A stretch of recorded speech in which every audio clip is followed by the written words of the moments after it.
Hello, Andy, are you there?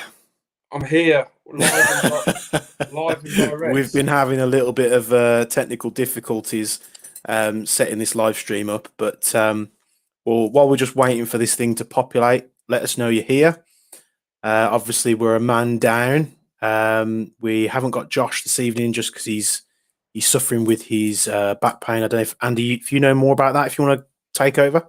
Yeah, he's fucked basically. Like he's a bit knackered, he's a bit broken. He's in a constant state of like recovery and tiredness. He works like 80 hours a week as a male prostitute, and you know it's starting to take its toll basically.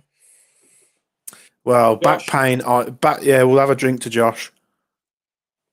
One day he will make it to stream, and we'll talk. We'll let him make the topics up, and we'll let him decide where it goes. How about that? But we're already populating. We've already got 20 people watching, so we'll get this thing on the way. Welcome back to Batteries Not Included, the weird little talk show where me, myself, and Andy, and Josh, me, myself, and Irene, me, myself, and Irene. So me, Andy, and Josh just have a chat. We interact with the Bespoke YouTube channel. We also interact with the Arabs Facebook page, and we just, I don't know. Yeah, we just gas. Chat rubbish and get drunk, maybe. Yeah. Although I was sober in the last one. Oh well, I was completely sober. I think I polished off quite a bit, and I could notice towards the back of it. But we were talking for 3.25 hours last time. Oh yeah, and we covered some. I thought, honestly, I think live streams can get a little bit hard to catch people's attention. But honestly, I thoroughly enjoyed the last one because we spoke about some good stuff and we talked about some bits and pieces. We've got, quite a few topics to talk about today. Anything else you want to add? November's been a weird month. It seemed like it was here and it was gone. And November was like full of little bits of fuckery, and it's like it's fragmented fuckery. There's not like 2 or 3, 4 pieces of going fuck me November. I mean, in personal life, it's just been really busy through work, and Airsoft life has obviously been fucking non-existent.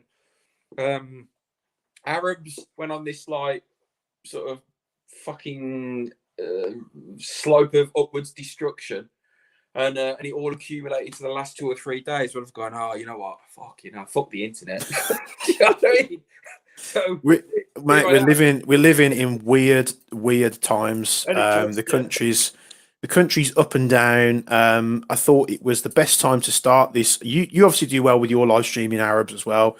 You've called out people. They've come onto your streams in Arabs. You've got obviously retailers, manufacturers. Have you had influencers on there? Have you had anyone like that on your show? I know you've had like retailers and you've had, industry people, and the ATB was on there. Well, I mean, we'll come to that in a bit. Like, I define what is an influencer, but if you were already, we've got a whole topic dedicated to that. You've got Ryan Jones. He's an influencer. I mean, without going too much into the topic, man's an ex-bootneck from Poole. Still dabbles in some of the dark arts regarding his job, and makes Kydex holsters for the bad people of the world, the bad people that do good things. So if he's making something, he's an influencer because he's had positive experience, which translates to going, here's me with all my knowledge and my expertise and opinion based on fact, making a product for you. That's an influencer. He's certainly not got like pom-poms and got a fucking foxtail up his arse trying to get you to buy a six or a fucking holster. So Yeah. yeah, It's been a moving mad swiftly month. on. We're finally out of lockdown now, which I think a lot of people have been anticipating. As far as I'm aware, no one should have gotten to a game as of yet if they've stuck to the guidelines. But if you have, for some reason, been to an airsoft game recently, let us know in the comments. We'd love to hear about it. But it's been like we were living in weird times. We were in lockdown, we were out of lockdown. Things were Yeah. kind of getting a little bit to normal. Then Mhm. we're back in it, and I think this is just. I think I said to you yesterday or the day before, maybe it was just this is more of a show just to get things off your chest and just talk about stuff that's gone on. Mm. We'd planned to do this at the end of November. Everybody's very busy at the moment, so it is a difficult thing to do. Um, but yeah, I still wanted to get you guys on. It's unfortunately we've lost Josh, but throughout this live stream, if you do want to join us, just let Andy know, and we'll try and send you an invite link if you want to come and join the chat. As far as I'm aware, we can join up to like 10 people. That might be a little bit chaotic, but if Josh does get in touch with us and he can join the stream, we'll let him in as well. Ryan's in the stream, in the Facebook stream. Ryan owns Back Crunchy Workshop. I think he's the guy that I was just mentioning. So depending on what his evening is, he's very busy in terms of like what he does for a day job, nighttime job, and all the other jobs that he does and all that. So we've always said to try and get Ryan involved at some stage. You two will get on because you've joined the TM MWS Master Race. And MWS Master Race, yeah. You see mine he's up. joined in. Hang on, I'm in reverse, so I got mine up Okay. here. Josh obviously brought it in strong with the last stream, and he was like, "Right, I'm going to sit on a settee where I've got an absolute crap ton of guns behind me." So I was like, "Oh, I've got to up my game." So I was just telling Andy, I've had to change my whole office round and move this very heavy desk, just so it's pointing towards what I use normally for my YouTube video backdrop, which is this. So hopefully it's a little bit more aesthetically pleasing than my receding hairline. But mate, I'll be there. I'll be with you soon. So catch up, innit? let's get straight into it. And why not jump straight into the topic we were just talking about? Because it's one of those things. It's a big one as well. There's obviously big drama that's kicked off in Arabs over this past week. Yeah. There's big drama that kicked off between Kicking Mustang and Jet the Desert Fox and Unicorn Lear and God knows what. But I suppose the question that we've both asked ourselves is influencers, people that are benefiting from the airsoft community from a YouTube or video standpoint or media standpoint, and content creators, does airsoft actually need these types of people in its community? It's a tongue-in-cheek thing because I posted a meme, quick midnight meme on there, and it got some good response, and it was like this just in, airsoft doesn't need influencers, and airsoft survey goes out to a bunch of non-simps that says that influence have little to no effect. And it is a bit of a troll on the old group because within the group we've actually got some new people in who came rushing to the defense of one particular influencer, and they didn't give me the same shit that they gave people on the Arabs. So they weren't talking about, oh, your chin looks like it's been having a fight with each other, or this, that, the other. They actually talked to me quite sensibly, and some parts of it is there's a good cause. And so I'm about to say some influencers will have a positive effect on some people's decision to go and play airsoft. But airsoft exists whether they catch on to. I am going to go out on a whim here and say the first airsoft influencer, like the true definition of the word for me, was the guy up in Scotland that makes videos, Scout the Doggy, because he has probably got more individuals into the hobby. I'm not going to call it a sport because it's not a fucking sport, but into the hobby. Getting on the videos on the YouTube, looking at things, bloody. I mean, I was the same before I joined into airsoft. I was watching YouTube and I was thinking, bloody, what's all this about? People actually do this as a full blown hobby and run around in the woods like madheads shooting each other with guns. So he probably had an impact on myself, just solidifying it, saying this is a really cool thing we can do, and it's legal for us to do in the UK. And here is a load of guys doing it on a weekend, and I'm going to film them, and you're going to watch it.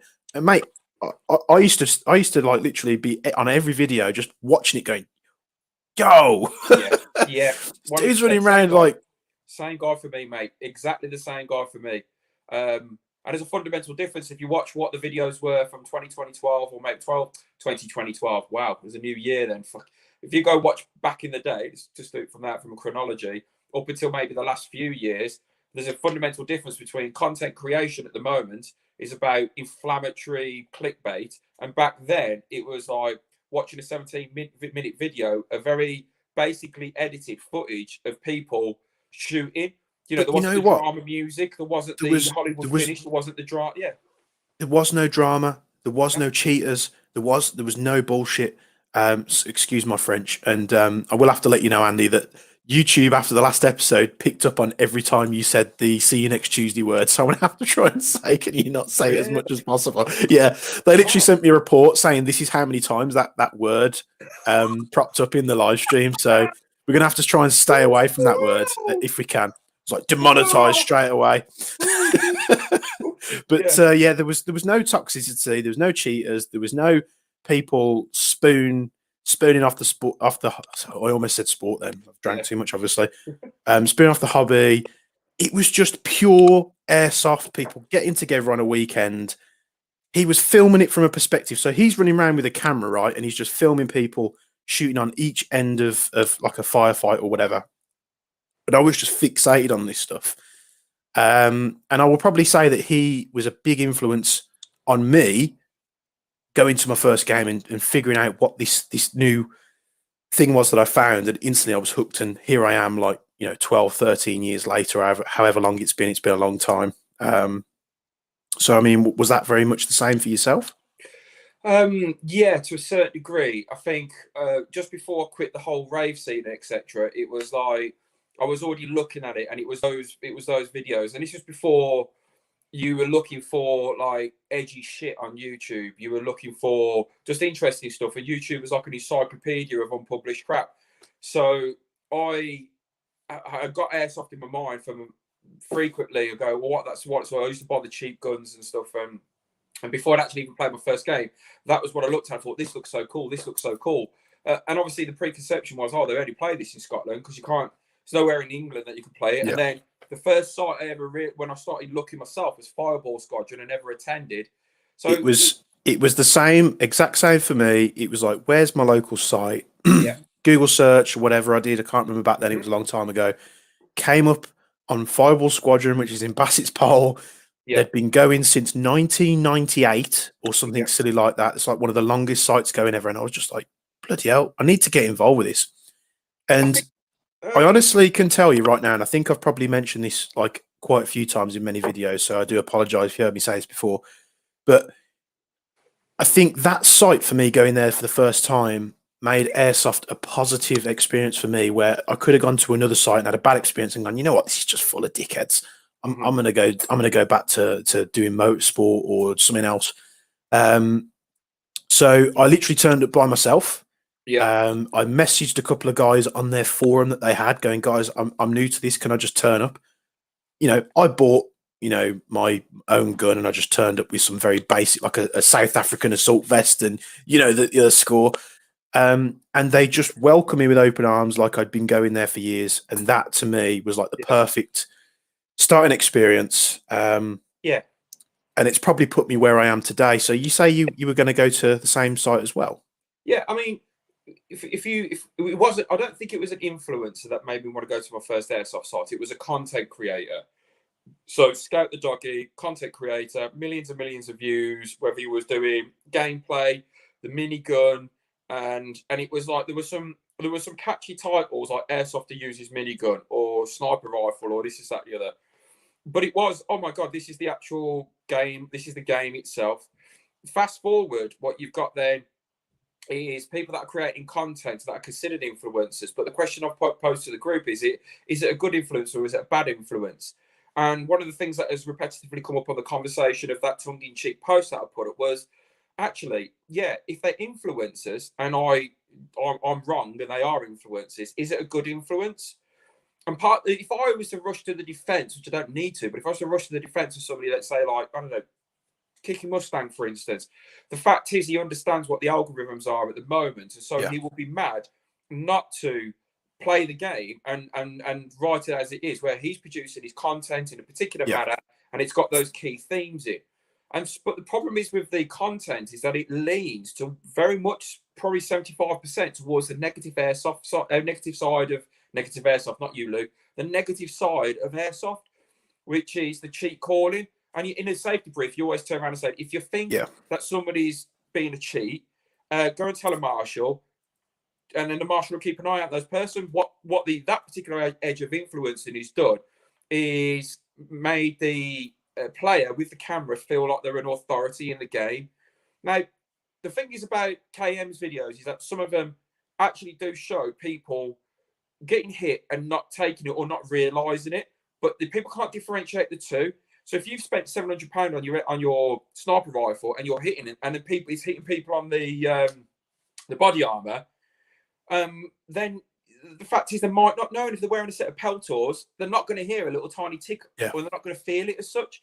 But the same token, if that influential content is exposed in the game in its entirety, maybe it does need that balance. So where is Scout the Doggy now? Is there a person of equal magnitude producing content which is equal to the level of fuckery that's out there? You know. Okay. So I would say yes, Scout the Doggy is a content creator because he creates content online people watch. Mm-hmm. Does that then make him an influencer though? Because he categorically influenced my decision to take up this glorious hobby that we all participate in. Now, that you could see that from two sides. So in my mind, an influencer is someone that changes your mind or decision to go. Let's say you're looking for a pair of trainers, crude analogy, but a pair of trainers, and you go on YouTube and there's some guy there, he's got millions of views and he's like, these are the best trainers I've ever had. They're super good price. He's influencing you to go out and buy that product, which in essence, Scout the Doggy wasn't doing. He wasn't selling me anything. He wasn't paid. It was just wanting me to participate in this hobby. Now, you'll just see the comment just down here, below here by Nick Tad. This is a customer that we had in the shop today. A great gentleman. He come down. He asked me if I could run him through a product line, which I hope I did my best to my best ability. But again, I don't put myself in the same book as Scout the Doggy, and I never will. But it's nice to know, and it does make me feel better about myself that the videos that I put up on the Bespoke YouTube channel gets people like Nick to come and see us and start talking to us about certain products. So thanks, Nick, for joining the stream, and thanks for coming in today. It's nice to interact with customers again since the lockdown. But yeah, so he is a content creator. He probably influenced my decision, but I would you agree with me that he's not an influencer, but he is a content creator? I think if you take it you break down what the word influencer actually means, and you look in the English dictionary, it's probably got one thing led to what the actual marketing term is. And for me, the term influencer is when there's a particular product or service that's out there, which there's a sale involved. The brand is going to look a lot better from getting that individual to give it a level of authority, or to affirm its reputation, or to affirm its legitimacy. And so that's for me an influencer. But that's different. That's a content creator is somebody goes, I'm going to produce interesting video, captivating video, things which enthrall the listener or the watcher. And I think there's a separate. If you are looking through, if you're interested in airsoft videos and you like looking at certain things, the first guy out there on YouTube, as far as I am aware, was a guy called Vavan, and I think he was French. Correct me if I'm wrong. He was one of the first guys out there to strap a camcorder onto the top of his sniper rifle and shoot videos. He didn't have cheater videos. He didn't have controversial stuff on there. He used to just go out into the woods, shoot people, record himself doing it. And he was one of the first people that I watched scope cam videos of. Yeah. You obviously got people like Novrich that came on the scene. And when Novrich was in his early days, I watched his content and I enjoyed his content because he was out there. He had no ulterior motives. He was putting out content, and I watched it. It was like, every time he posts something up and I was a subscriber, I'd go, yeah, I'll watch that. Oh, he's shooting whatever. I think the bit for me where Novrich changed was when he was like, right, I've got an audience of a couple of million here, or however many he's got. Mm-hmm. I'm going to sell as much stuff as I can to these people to make me rich. Okay. And right. So yeah. Okay. So if I separate it and just put 3 people in, Femme Fatale Airsoft, content creator, Novrich, entrepreneur, influencer. One of the things that I did a poll on Arabs, and Arabs is actually a good demographic. It's people that people have got money to spend. They're not going to be waiting for Christmas to decide whether they're going to buy something. And no, not one of them has ever turned around and said, I watched this influencer and bought this airsoft product. However, there is another aspect of influencers which have an effect on airsoft, and the likes of myself, Will Greenwood, a few other people. So Eli Feldman. Eli Feldman is the guy who is the person who produces a lot of content for UF Pro. His CQB content is amazing. And is he an influencer? Yeah, because if you watch him, he will influence how you play your game. And understanding that he works with UF Pro, he'd probably look at UF Pro as an alternative to Cry, let's say. Garrett Thumb, big fan of Arc'teryx. Yeah. So people will look at. I think we spoke about Garand Thumb, and I think I mentioned T-Rex Arms to you yesterday. Yeah. And I would class them as influencers, literally just because I watch T-Rex Arms. He does a lot of cool content. He did that thing with Liku Tactical, where they said, oh, this guy's an airsofter, and he transitioned his airsoft skill into like real steel shooting skill. Good video. He scored really good video. If you haven't watched it yet, go T-Rex Arms, where they get the guy on there, does airsoft translate to real steel shooting. Really, really good video. Now, he did parts. Now, I watch guys like Garand Thumb and T-Rex Arms and many others because those guys are shooting in a real environment. I don't know whether they're ex-military or not. I couldn't tell you. But those are the guys that I trust more to say, right, these tactical pouches or this vest or this plate carrier or this holster is going to work in the way that you want it to. It's got all these cool features. I'll go watch them. Like T-Rex Arms did a video on S-Tac pouches. A company called S-Tac, veteran in the US, designs these pouches. They've got really cool features. I watched that and I was like, you know what? I really want some S-Tac pouches. The only downside for us in the UK is you can't get them anywhere. Everywhere's out of stock. But I would say that is an influencer because he's influencing me to buy one sort of brand of tactical gear or pouch or whatever it is over another. But he's also a content creator because he puts stuff out there where he's shooting stuff real steel and it's interesting. So there is a military review guy, can't remember his name, I just tuned into it recently, and he's an active combat soldier, an active combat veteran, and he talks about a multitude of different products which he reviews, and he's reviewed airsoft stuff as well as doing stuff for proper soldiers. And you look at him and he's an influencer because his position comes from knowledge. So if Anthony Joshua, when he talks about a product, he's an influencer because if he can get behind an energy drink or he can get behind a particular diet plan or he can get behind a particular sports brand, yes, he probably has been paid a fortune to back it. But at the same token, I doubt that sponsorship he gets from the influencer outweighs the amount of money that he gets for a boxing match. So there has to be a certain level of belief behind what you're influencing, and that comes from a position of authority. And that position of authority comes from how have you manufactured? Have you used it in a professional capacity? An influencer is not somebody who's just get a freebie on day one, unwrap it on day two, and on day 3, day 4, does a little bit of a test about the product, and then day 5 puts it onto their Instagram or YouTube. That to me, that's a market trader. What I'm going to say to you right now, and to the few viewers that we've got watching, is this is no way targeted at any one individual. However, are you going to trust, and let's say someone that's been doing airsoft for a couple of years and they've got into the hobby and this, that, and the other, and they've found their little niche way where they can get companies to send them stuff and they review it on the YouTube channel and stuff. Are you going to trust someone that's got no combat experience or anything along those lines to tell you what Or even tactical gear airsoft is better. experienced. Yeah. Yeah, yeah. So someone's come onto the video. They go, right, I've been sent this Airsoft AEG. It's the best thing since sliced bread. That person's been airsofting for a couple of years. What weight do their opinions carry? So yes, they might have 1 or 2 million subscribers on YouTube, but what weight or experience do they have to tell you what's better than the other? Well, the defining part of that is there is a fine line between an influencer and a shill. Yeah. You know, and that's the thing, that's the blurred lines with social media. People can't tell the difference. Now, if you take Arabs, which is apparently full of arseholes, Arabs is mostly full of people that have had enough of overzealous marketing or things that they can see that are being shilled, because they turn around and say, well, where's your position of authority, or where's your position of experience to be talking about stuff like that? So on the flip side, you have people like AATV.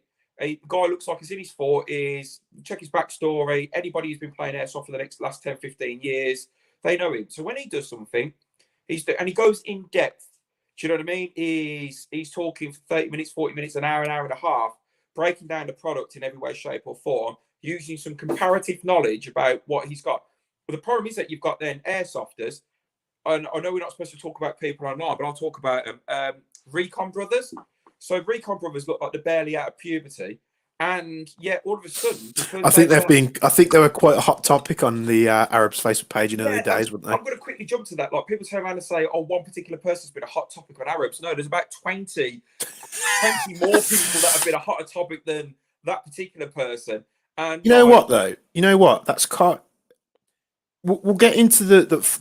In fact, I'll save what I'm going to say for when we do a topic later that's going to encapsulate Arabs. But yeah, the Arabs hasn't tactically targeted anyone.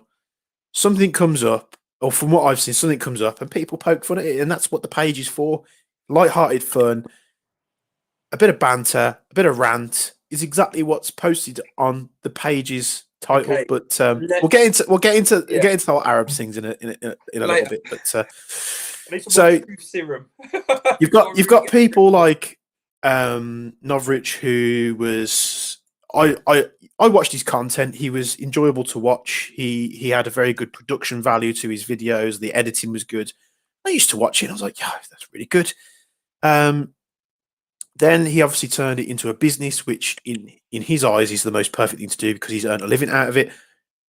No sort of bad press towards him for doing that, because if you can do that and you can pull it off, he is basically doing what every retailer in the world, airsoft retailer in the world, dreams of, being able to sell something to an audience that will just religiously buy whatever you are currently pushing.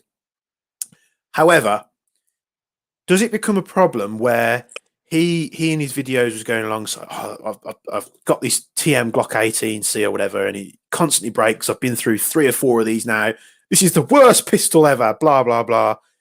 Buy my MK23 pistol. And he did like an MK23, which was like a cheap one, but it had upgrades installed. And his whole ethos is, buying perhaps cheaper goods that have upgrade parts in, and you get a bit of a deal because he's getting them fitted at factory, yada, yada, yada. Long story short, later down the line, he then releases his own Glock 18C. Is that him capitalizing on his audience, or is that him selling you something that he actually believes is a good product? So the thing is, influencers, entrepreneurs, and something creators. And see, I'm making the effort. The bit in the back, entrepreneurs, has come off the way I articulated that. Let's talk about this. We had back behind the scenes conversation about what do you want to talk about. And an entrepreneur and a entrepreneur is somebody who is making you believe that something that you're buying has got more value than what it really is. And anybody that understands that, it's Grant Cardone. It's what they call it, the 10x lifestyle.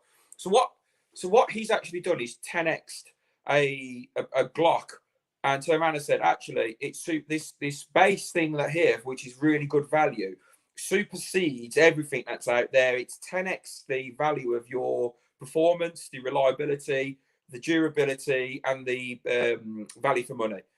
in reality, what happens is, as most people have picked out, that it is just a rehash of a cheap gun with new parts in there.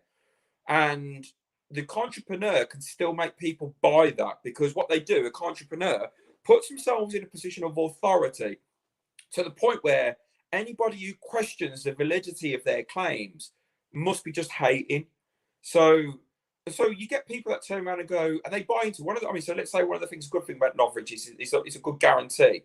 You know, it's a good guarantee on the rifle. You know, so people talk about having a lifetime guarantee. If it's to be believed, because I have had a few, I don't want to say customers, but people that have asked me, you know, I bought this gun, whatever it's called. He offers like a lifetime guarantee with it, or whatever it is, 25 years guarantee. I'm not quite sure what he does. Yeah. But then I've had an issue, and I've spoke to them, and they've basically told me to go swivel. Yeah. Is that then that is then a entrepreneur, isn't it? Because you're saying, right, here's a gun. It has a 25-year guarantee or a lifetime guarantee. I can't remember what he actually says. And then when you have a problem, he's like, nah. Well, nah. This is where it comes down to. So, and the whole lot of it comes, you know, influencers, content creators, entrepreneurs. It comes down to one key word: integrity. And I'm not going to boost Arabs here. I would rather have the 2,000 people we've got in Arabs than 28,000 people have got no integrity. Now, that's not to measure it against any other group, but that's what it comes down to. It's they look at the person that they're buying from, and they don't necessarily decide whether they like them or not, but they turn around and say, have you got integrity about your product? Do you think he 100% believes in his product, or do you think he's 100% get the money in quick, get the sales in? Like I'm a great believer of the 80-20 rule in life. No one's ever 100% of anything, you know, and I think he's 80-20. I think in which favour though? 80% of Novrich. All right, so I'll break it down. I don't mind dropping some names on here because it's not. I'm not this is why I love you, Andy. Just go on, hit it out. I think Femme Fatale Airsoft is 80% the love for the airsoft community and 20% in it for the self-serving. I think Kicking Mustang is 80% about understanding the dynamics of social media and how to push it, and 20% about airsoft. I think he loves the game, etc. But he is an ex-trader who totally understands metrics and totally understands conversion and totally understands the likes of algorithms, etc. It's not to say that he doesn't like airsoft. It's that he understands what's going on behind the scenes of YouTube. He understands what's making people click. He'll understand that if there's people that are doing more views and more hits and more conversion than he is, he will adapt. I'm not saying he doesn't like it. Then you've got somebody that, let's say, Novrich, and I believe he is 80% his product and 20% the commercial aspect of it. But it has been a natural progression of going, shit, I've got this audience, and now what can I do with it? And if the thing about snipers is, I think that's probably where he's had most of his succession from, though. He had the audience. If you're, let's say you go, right, I want to sell airsoft products and I want to do this or that. I want to sell sniper rifles or whatever you want to do. I want to sell airsoft products. You start from fresh, you have your products in, you buy your stock in, and then you've got to go grow your audience, haven't you? You've got to go grow your customer base.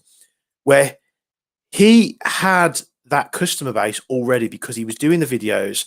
He's got like 1 million subscribers. So he's got the captive audience already there. So it's a kind of like a retailer working in reverse. He's got 1 million people paying attention to him. Right, what can I do? Let me push my own sniper rifle. So, but boom.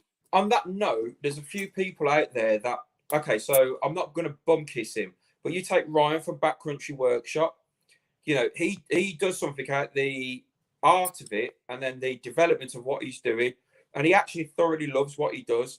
He loves the fact that his product is getting used by his ex-colleagues, it's getting used by SF, it's getting used by CTFSO, and that's his passion connected to people that are still in the job. So, and he's putting his product into some seriously high-end Gucci gear. It's not for me to turn around and tell it who it is, but he talks to me and I go, wow. You look at him and he's pure 80% heart of what he's doing from a craftsmanship. And as a result of that, he'll play the slow, long game. So in 5 years' time, once he's mastered the idea of being able to get that level of quality that he does with his own craftsmanship and turn it into manufacturing, his products will be second to none.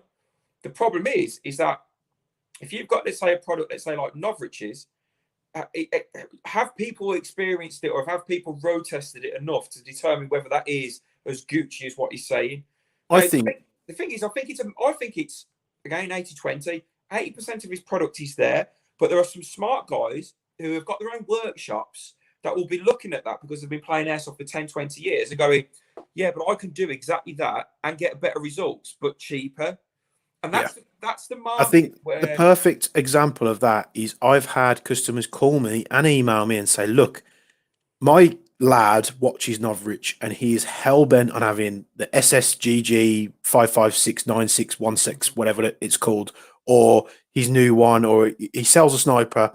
Can you supply me something that is just as good as that? Gets 100-meter headshots, blah blah. And I'm like, it's not as simple as that though, because you no product on the world is going to make you the world's best airsoft sniper. It comes with experience. It comes with fine tuning, knowing your gear, and such forth. So it does cause a bit of like misinformation as well. Like he's got the best stuff, and then instantly we've got people saying, "Well, I like what you're doing on your website. I see you push a lot of the Aries Striker. Can I buy an Aries Striker that is just as good, or if not better, than an SSG 24, whatever the fuck he calls it? I don't know." And it's like, yes, you can get that, and you can get much more. I've outshone, and outperformed SSG 24s on the field time and time again with an Aries Striker that probably cost less than what he paid. But, and there's a big but, I've had the time to fine tune those rifles over a long period of time. I've made mistakes. I've put parts in and created the much more performance out of the rifle. It's not as simple as here's black and here's white and you get this one over the other one. You've got to have a bit of perseverance, and this is what I try and pride myself on getting customers to understand. So Novrich aside, I think watching, yes, he's going to come up again because he's the YouTuber that everyone loves to talk about, or the YouTuber that everyone loves to hate. Kicking Mustang, he does his videos. One thing I want to come out and say is he's very well at hiding. So he's very good at using his ghillie or his camouflage and sort of disappearing into the surroundings. And whether you like him or not, whether he shoots people in the head or not, that's not what I'm going to talk about. He knows how to disappear in a woodland environment where he's using his camouflage, and he's getting the sort of advantage upon the people there that are on the site because he has camouflage that is superior to the other people. Then Kicking Mustang comes along and says, you know what, guys, I'm going to release my own ghillie suit called the KMCS, or I think that's what it's called, KMCS. I've never wanted a ghillie suit much more than than when he pushed that. And I've had ghillie suits. I've had things from, like, there's a guy on Facebook called Hawkseye who's a very, very skilled ghillie suit crafter, and he actually did a ghillie suit for me. But it's seeing that and going, he's pushing his own ghillie suit, let's say, and he's using it in his video, and I can clearly see that these people are literally walking over him. Airsoft, if you don't like Kicking Mustang, Airsoft Camman's another one. I think he uses his KMCS ghillie suit as well. And these people are just disappearing, into the bushes to the point where they're almost being stepped on. Again, is that a entrepreneur or an influencer? I don't think he comes under like a entrepreneur, more of an entrepreneur, because he's selling you something that works. No, and people are slating me on Arrows for saying this, but in actual fact, he's probably one of the smartest guys in Airsoft. It's just unfortunate that he has to use an equation which delivers results. You've frozen, by the way. You're like in this like frozen state of look like you're taking a shit or something. Who, I'm frozen? Yeah, you're frozen on the. You look like a black-eyed Popeye. We'll just roll with it. Just imagine that's what I'm doing. I don't know whether it's my end or your end, but yeah, I think hopefully people can still hear us. But I tell you what, we've got 30 people watching cross-platform now.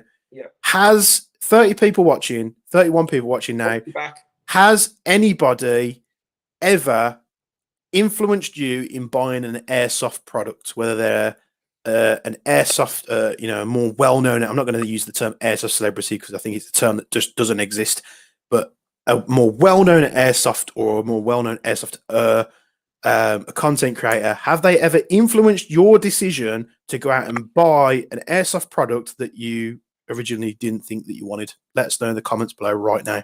I'm going to go and crack open a bottle. Okay. So yeah, let us know whether it's people pushing ghillie suits, whether it's people pushing rifles that they've made, gone to a manufacturer and had upgrades installed. Has anybody ever bought anything that an influencer straight away? Nope. Straight away, nope. I don't know if these are the same people, Andy. You're on the Facebook, so you'll have to tell me if it's the same person. Just I'll have a look in a minute. Just say Nick Tate, chat shit, get pissed, chat shit. And this is to all the fake row men that were on Arabs today. This is Hennessy. So, right. So let's go through. So I've got 3 or 4 nopes there. Never bought anything. No, been playing 24 years, and I buy what looks cool to me. This Facebook user, I can't see who they are because I don't have access to I don't have access, but for some reason, StreamYard won't let me access the Facebook users. Yes, what can you find out, Andy? What they bought in the comments? What did you buy here? I can't stand Kicking Mustang's clickbait videos and make a point of not watching them, but his KMCS is probably the best leaf suit you can buy and work straight away, and I'm happy with my purchase. I'm not gonna bash Kicking Mustang. He's a legal digital crack dealer, and so what he does, he sells the hype, he sells the controversy. Off the back of that, he generates traffic. People see his gameplay. At the same token, what you've just said is absolutely true. They see the fact that he's undetected and he's able to produce the results. Whether he's edited it or not, it's still entertaining. So he's actually probably a one, which is all 3. He is influencer because he influences people to want to play as a sniper. Because let's face it, every time Ducker Harry, that's a bit of a pussy, wants to be an entrepreneur. Yeah, he's an entrepreneur because he took that aspect of it and went, okay, I'm going to make some money off it. And what was the other one? Content creator. The argument point is, I actually feel sorry for him for a certain degree. Not that, and it's a strong thing to say, but imagine if what some people say that he's a nice guy. Imagine if you're a nice guy, but to be successful in your business, you have to come across as a bit of an arse. So to be successful, you had to come across as being confrontational or controversial or something. Now, people try to say, "Oh, we know him off the game, and he's always been that." People know me, and they think I'm a bit of a twat. So, and I'm an all right guy. You know what I mean? I'm either here or there. I'm 80-20. 8% of me is all right. The other 20% of me is a right twat. And I actually think that's what he's having to suffer. I think he's having to suffer the fact that to be successful in what you're doing, you're going to have to go with what the status quo is. And the status quo is setting, okay, cheats, controversy, clickbait. And that is to do with, he'll understand this if he was watching. I'll explain to you. There's 2 aspects of it. The problem with modern day society is this cancel culture that people want to, they want to get rid of. They want to get rid of KM, ban them from all the sites. And then the other aspect of it is instant gratification. People want to see a video and instantly get their mind attached to it. And nothing gets you attached to something more than controversy and negativity. Yeah. You know what I mean? Yeah. World Star Hip Hop has got sweet FA to do with hip hop. World Star Hip Hop is about tuning in and watching people have fights. You know, Funker 301 or whatever it's called is nothing to do with a soldier's life. It's to do with watching people get blown up. So what people want is extreme, hardcore, instant gratification, or they want cancel culture, and he has to tend to both of those. And as a result of that, being the front face of saying the airsoft community is toxic and it's cancel culture, this, that, the other, and still putting out this visually negative content, which people buy into negativity, he's then had to be entrepreneur, influencer, and content creator. And that's Yeah. why in the UK, he's probably the if you put in UK Airsoft there, it'll come up out on top. You know, now you look at, let's say, some of the other people, name's Nico, really popular, probably a nice lad, had some military experience, but he's not a controversial character. He had that one thing on Lab Bible, and the rest of it's playing on games on Twitch and stuff. So he's actually probably a really nice guy, contrary to what some people might say, that's took a step back and gone, do you know what? I ain't really down for that, creating clickbait negative content, whether I believe in it or not. So, and then you've got Kelly. Like, you know, Kelly is, I'm going to call her Femme Fatale because I don't know Kelly Hardwick in person. I only know that persona. And you've got Kelly or Femme Fatale, and what she's doing is content creation. And the influencer aspect of it is what enraged Arabs. Do you know what I mean? It was, and there were certain aspects of the audacity of the private stuff that went on in the Arabs, and that's the only stuff I don't want to talk about, which is the private stuff of her life that was on Arabs. But the core audacity of it was, hang on a second, who are you and what are you about? What's your product? Where's your integrity about? And then the thing that happened on Arabs, which was bought whether she's actually genuinely an influencer rather than a quality content creator. Because don't take anything away from her. She can write editorial content and she's been able to do reviews and all that. In any way, she's not a qualified journalist, but she's an editorial and pictorial contributor, content creator. When somebody turns around and starts calling her an influencer, it's like, what has anybody bought as a result of what she's talking about? Yeah. Maybe some ski pants or some tactical pants that she was wearing from Heligon or Pentagon, whether it was. I've remembered what it was. But... Let's take a couple of comments. So here, fully enough, I was influenced by the SSG 24, but I've used it all of twice over 2 years. What a waste, to be honest. But I wanted to try sniping without the hassle of building a rifle. Now, what I will say to this is, when I got into a bit of airsoft sniping was when we was heavily pushing the Aries Striker platform. Cheers. Cheers, Andy. And what I will say is the rifle platform might perform as well as you like, but airsoft sniping is a completely different game of play to just turn up with an AEG and shooting people and getting that sort of mediocre or, you know, better if you've got, you know, the money to spend on upgrades and stuff. Airsoft sniping is an experience where you'll literally do it for the first time and go, Jesus, that wasn't how these YouTubers proclaimed it to be, as easy as thing. You're just sitting in a bush with a sniper rifle and, you know, hitting people with BBs left, right, and center. And I think that's probably where, let's say that SSG was the best thing since sliced bread, and you bought the rifle and it performed and it shot a 0.45 or a 0.48 out to 80 meters accurately. Perfect, great. You've done well with that product.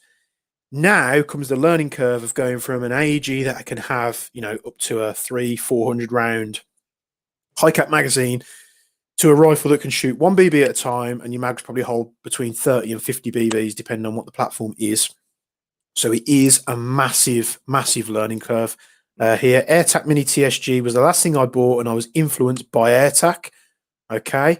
Some pushing probably their own product. I think that's got something to do with the Thunder Snaps, which I think have been banned now.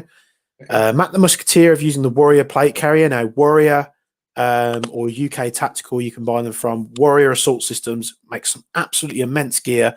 Whether or not it's made in the UK, I don't know, but they sell it in the UK. If you've never touched Warrior gear before, I can 100% say every product I've had from Warrior has been absolutely superb. I've been swayed more by Grantham than most airsoft reviewers, to be fair. And again, that goes back to the whole thing is, who are you going to trust? A guy that shoots real still stuff or does more tactical things, whether they've got military experience or not? Or are you going to trust an airsofter that's been on the scene for a couple of years, they've owned a G&G and a Viper chest rig? Who are you going to trust more? Cry Gen 3 trousers and an LBX Armatus 2. That is an expensive expensive hobby to get into, especially talking about tactical gear. Evening, guys. Hope all is well. Yes, Simon O'Brien. Thanks for joining the stream. Let us know if you have any questions at all. In all honesty, Andy, I've never seen her do anything or influence anything. The only reason I know of Femme Fatale is because of Jet, the Desert Fox. Okay. I'm going to jump in there. And I don't need to defend her for any shit or reason, but one of the things that she does influence, which a few people have come up with, is the fact she influences girls and women to feel empowered to go and get involved with a game that is male dominated. Yeah. And to back her, which I don't need to, because me and her won't see eye to eye ever, but to back her, the way that she does it with the confidence would, if that anything of an influence is coming out, it is turn around and saying, you don't have to be any less of a woman to go and play airsoft, but you can step up to the arrogance and the sexism that you've got within the game, and still go and play it. But that's what's weird. On another spin, before I just read the rest of these comments, is you obviously know Amanda, my other half, has worked in the airsoft industry throughout the past few years, and she got into it and she decided she wanted to do it as a hobby, and I was like, yes, all for it, getting involved. She obviously got involved. She did a couple of games. She got, an Instagram account, as many people do. She's a female that airsofts, and she puts stuff on social media because she's passionate about what she does. As a female who airsofts, she gets people follow her that are, I won't call them influencers, but people that are known in the community for being airsofters that are women and have social media accounts. She gets those people follow her, see what she's up to, then unfollow her, and then follow her again, and then unfollow her. And it's like almost like they follow her because, like, oh, another a female airsofter that's getting into the hobby, blah blah blah.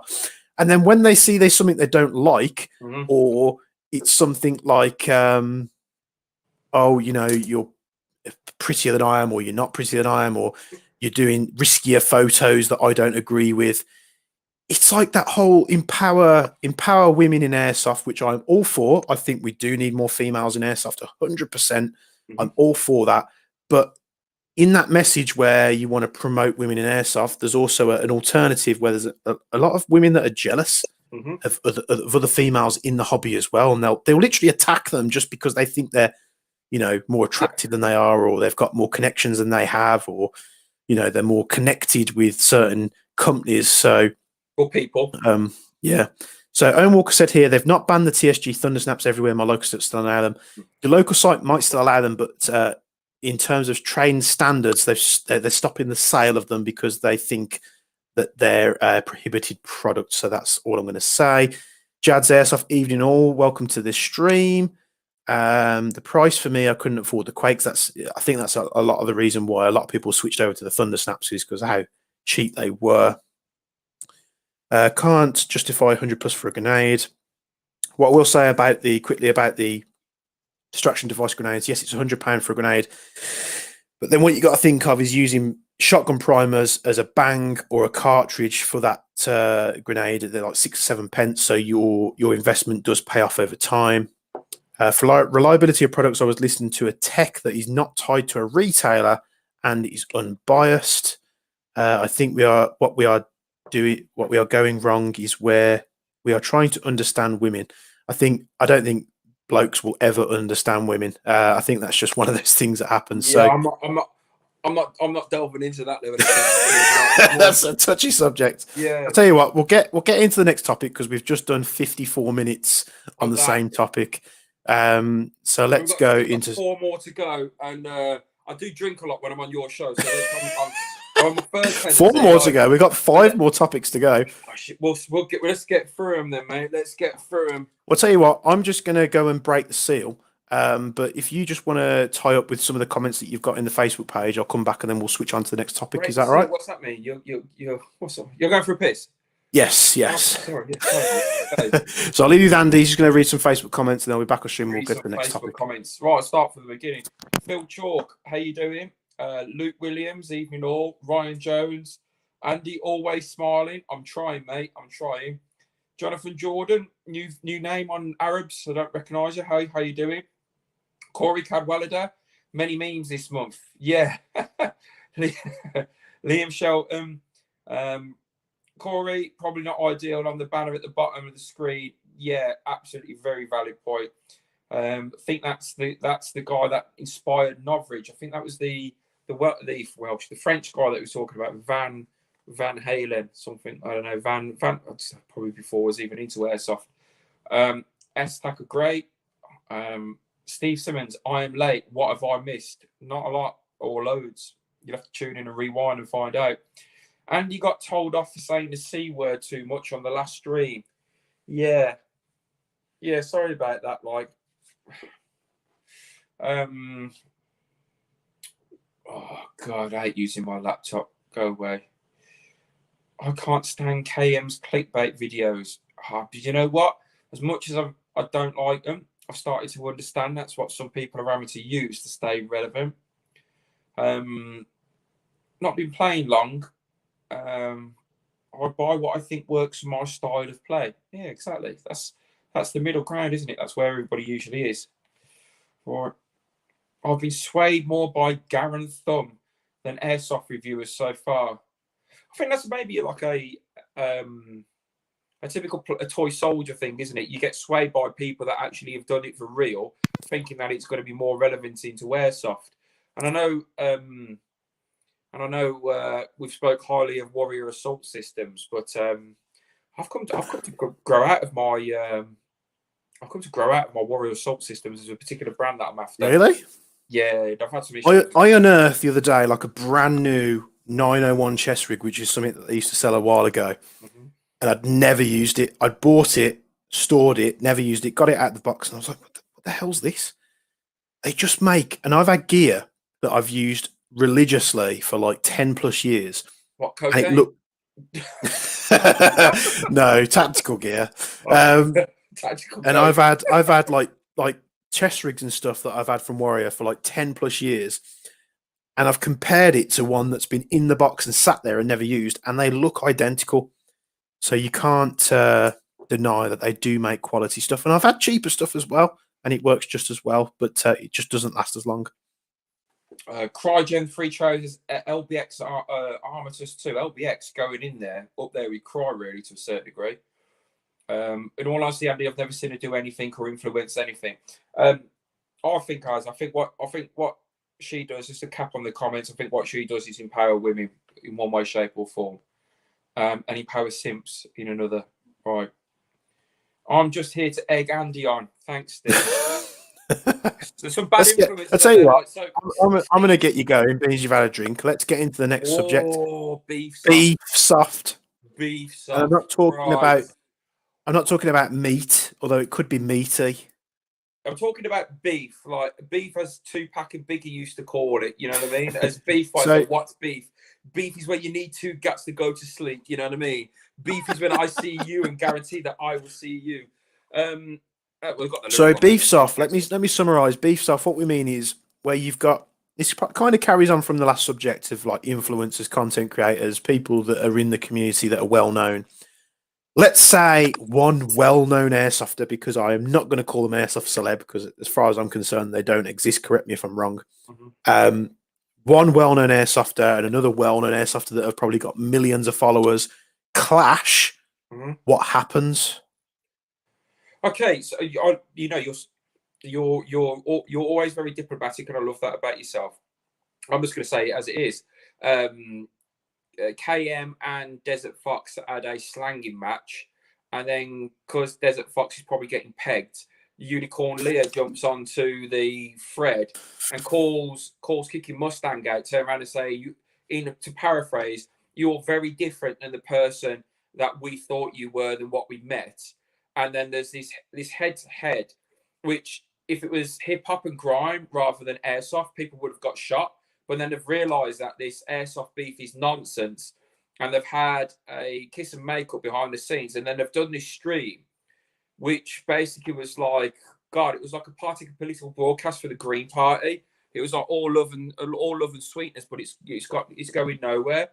And it wasn't typical the controversy that anyone used to get that inflammatory debate up or to look at clickbait.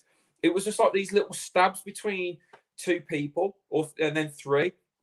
But to the rest of the world, if you're not into postcode wars, if you're not into hip hop and grime beef, if you don't understand why somebody on one side of the fence in Birmingham and one side of the dual carriageway, one side of the dual carriageway in Aston doesn't get on with Handsworth, if you don't understand that shit's beef. But when you're talking about airsofters like Desert Foxes having beef with Kicking Mustang, that's not beef.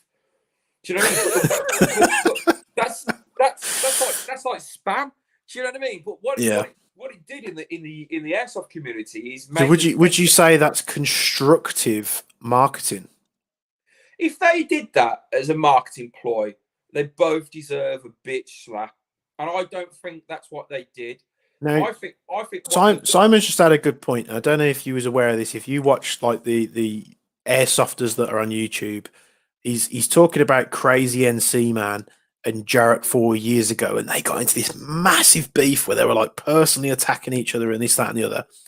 But in terms of, you know, Kicking Mustang and Jet the Desert Fox, was it a bit of banter that sort of got out of hand and people took it, and then their relative audiences got the backup because it was like, oh, how dare you talk to my, you know, airsoft celeb like that? And, you know, they're like, well, you know, how dare you talk to Jet the Desert Fox like that? You know, and then it's just got like massively out of control. It's like Liverpool and Manchester United, and then somebody from Manchester United slating Steven Gerrard, and somebody from Liverpool slating Wayne Rooney. Let's not forget, one's fucked the missus and one's fucked the granny. So in between them, like, they're just as bad as each other, and they both are. And you know what? One of the this is like I'm becoming a KM fanboy. But you know what? Kicking Mustang did? He actually evidenced it. And whilst Jet was doing this kind of like sly, what I thought was funny was how, like, if people didn't watch this, basically, from what I perceived, it was on Instagram, and Jet the Desert Fox was on like a live stream of some kind. I think it might have something to do with Norwich. I'm not too sure.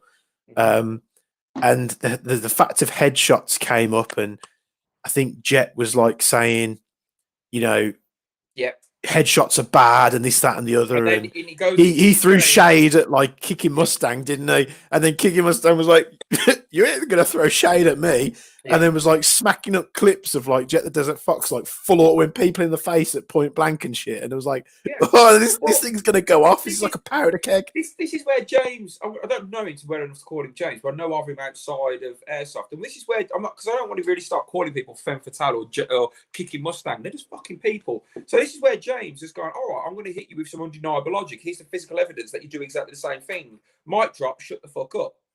And that truth resonated, which is you're having a go at me for doing what is allowed in the game, and then turning around and telling me that it's a bit out untoward. And the problem is, it's like what James doesn't like is virtue signaling. Do you know what I mean? If you're turning around and telling him that he's such a bad person, but you're doing exactly the same shit. Yeah. But then like all the followers, you know, and that got involved, and then Leah was getting involved, and she was, you know, spouting a load of stuff as well. And I think from what I can gather, like in a later video that he did with Jet, was at the time that thing was kicking off, they were actually messaging each other. So they were messaging each other, like, yeah, like giving it the banter, yeah. So they're like giving it the banter, messaging each other, blah, blah, blah, whatever's happened. And meanwhile, like Instagram and YouTube are having this meltdown, like people are getting the pitchforks ready, like, how dare you talk about, you know, my favorite airsoft like that, and other people, you know, like that. So in essence, what was Jet the Desert Fox just throwing a bit of shade up just to, like, you know, cause a bit of banter? You know, James obviously threw something back at him, like, how dare you fucking... I think where it got worse is Leah took it out of Jet's backside and then decided to try and digitally peg KM and go and come up with this quite personal paragraph of going, well, actually, this is a little bit more than that. We thought you were a nice person and blah, blah, blah. And to be honest, like, James was quite very much had a bit more etiquette about it and gone, actually, it's not what you think it is. It's just that people in glass houses shouldn't throw stones. Yeah, but she went on 100%. A 2, 3, 4 paragraph tirade, a little bit like another female airsofter that couldn't take a little bit of prodding, and then decided to go on a tirade on a Instagram. And it's like, really? And you know, that's the thing that annoyed me about when she's talking about beef. It's like, that ain't beef. Do you know what I mean? If you want beef, it don't happen on Instagram. It happens on your doorstep, by which time you're panicking behind your sofa, phoning the police because you think that somebody's coming into your house. That's beef. Do you know what I mean? But I think yourself, like me, I mean, correct me if I'm wrong, you're from Birmingham originally, aren't you? Yeah. So I think us resident Brummies handle things in different ways, where if that was like threw shade at me, I'd be like hitting him up like, you know where I live.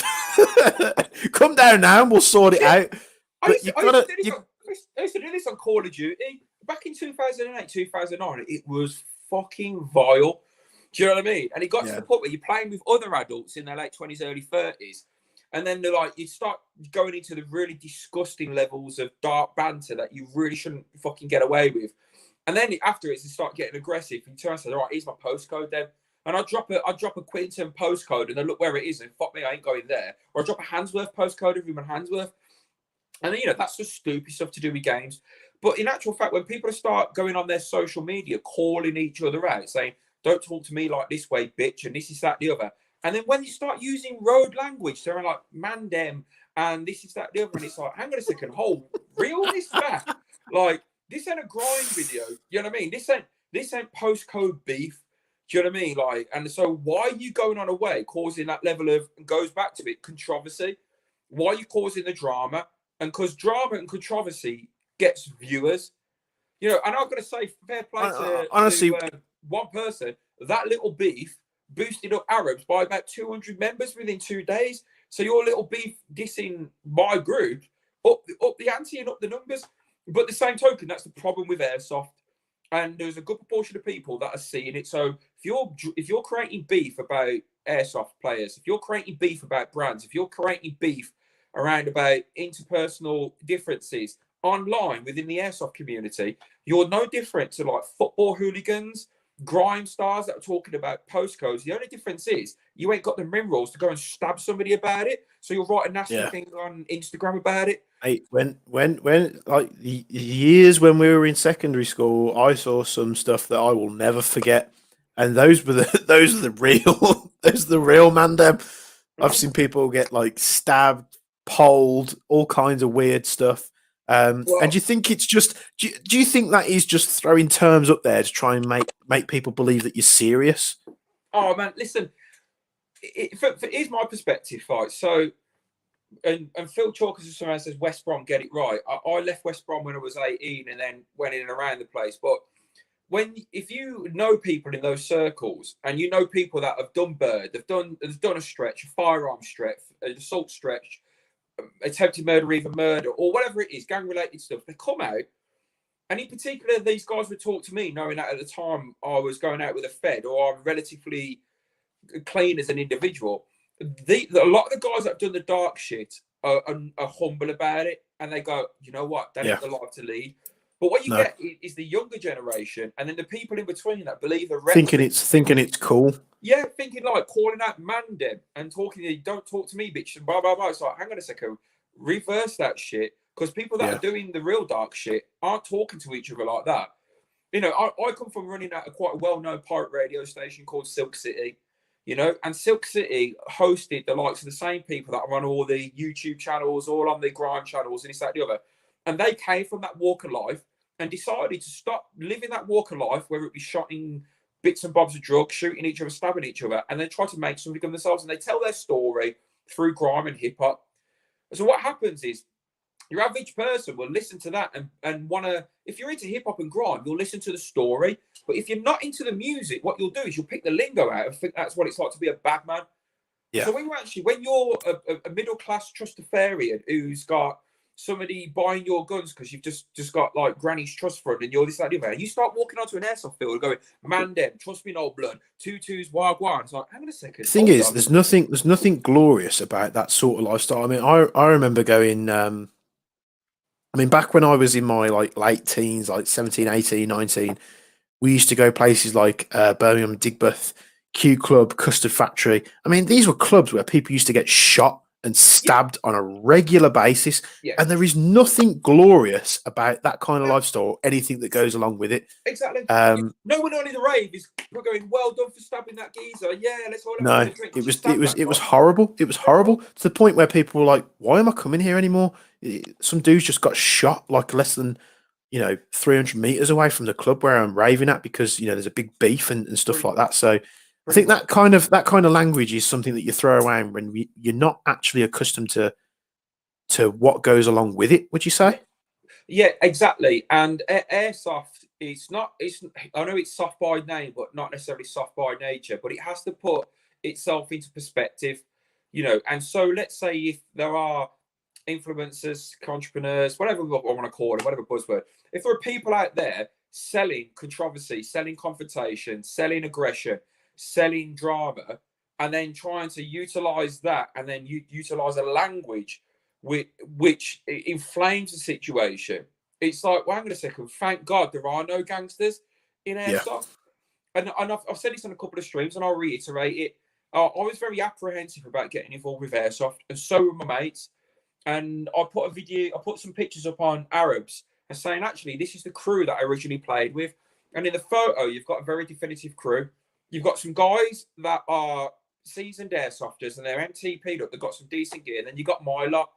And three out of the 8 guys that are in my lot have either been in Bird, or they've done some dark stuff. And I turned around and said, listen, let's come away from clubs. Let's do something as lads. We'll go out for a bite to eat, have a few drinks. Do you fancy trying this Airsoft stuff? And then we go, what's Airsoft? And explain to them. And they came in and they gelled with the regular guys, and the regular guys gelled with my guys, and the video's all up there. So the video of the game, which I took and we did the mannequin challenge that tells you how long ago it was. And straight away, Airsoft diffused any tension between what is a typical roadman and somebody who wants to play Airsoft. Because you know what? They're all in an arena playing with toy guns, having a laugh. And the guys that Matt from Skirmish brought along were quality players. And my guys were like, yeah, we're bored of that road life. All we want to do is have a bit of fun, make our money in whichever way, and enjoy life. So when you try and escalate drama in Airsoft, people who have experienced drama look at it and going, that's pathetic. You know, you're talking about a quibble between. So if that's real, I literally, before the second lockdown, we was in the shop in Slough. I had a few individuals come in who are local to the London area.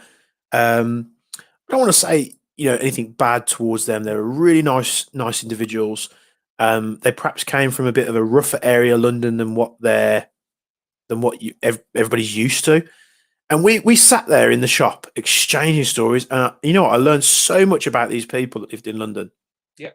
And as soon as they said, don't get me wrong, are you from Birmingham? I was like, yeah. It's like, yo. I know what's coming next.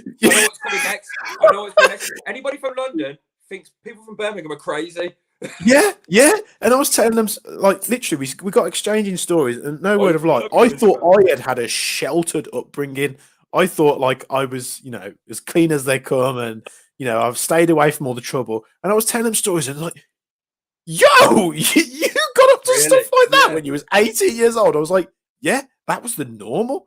So instantly, and don't get me wrong, don't get me wrong. I'm not like sort of stereotyping anyone, but these guys came in and they had the swagger and stuff, and you probably, if you met them in a dark alley, you'd kind of be like, oh shit, I'm gonna, let's walk on the other side of the road type thing. But they're really nice guys. We exchanged some stories. That is the shit that inflames people. And when I saw the little beef between Jet and this, that, and the other, it was like, guys, you're supposed to be the professionals of Airsoft. You're supposed to be the ambassador. I'll tell you what's a good word to use.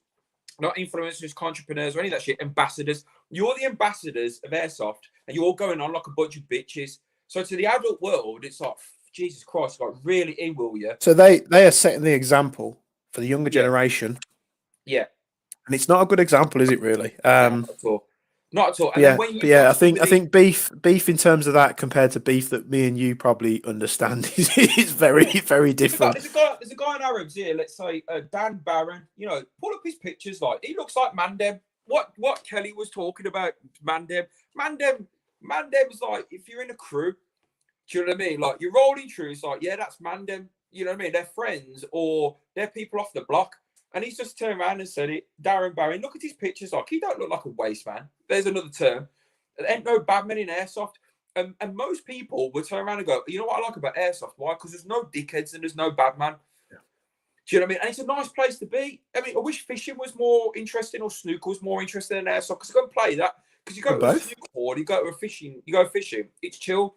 So every Airsoft place that I've been to has 80% of the time been nice and chill.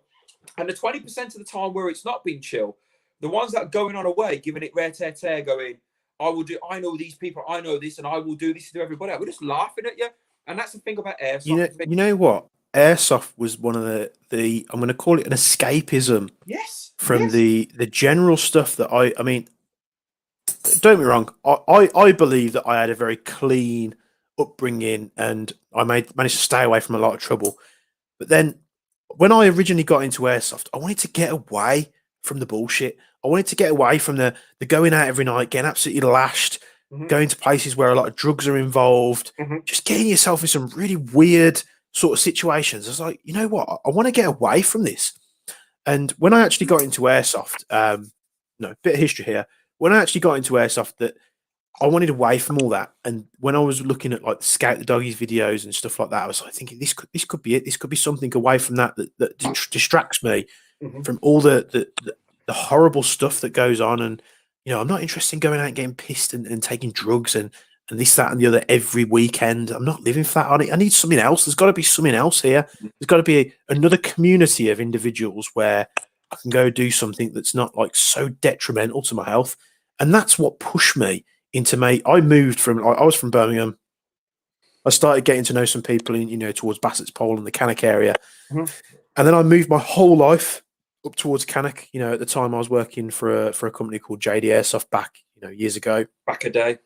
and I just moved away from it. I was like, you know what? I'm moving away from this toxic crap from people that couldn't understand why you wanted to get away from that sort of stuff. Mine was like I was in a relation, just about to start a relationship with a police officer, and it was contrary to obviously the culture that I was coming from.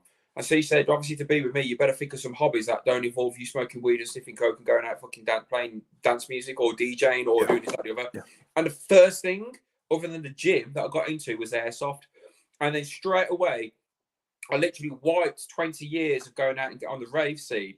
And I remember going to play airsoft and going, this is what it feels like to be a kid again, you know? yeah, And so with the idea of people bringing confrontation, beef, talking road language, chatting shit, trying to cause controversy amongst themselves, you know what I mean? And to be honest, like, let's say it's between, it's a little bit like, I don't know, fucking Geordie Shore, Big Brother.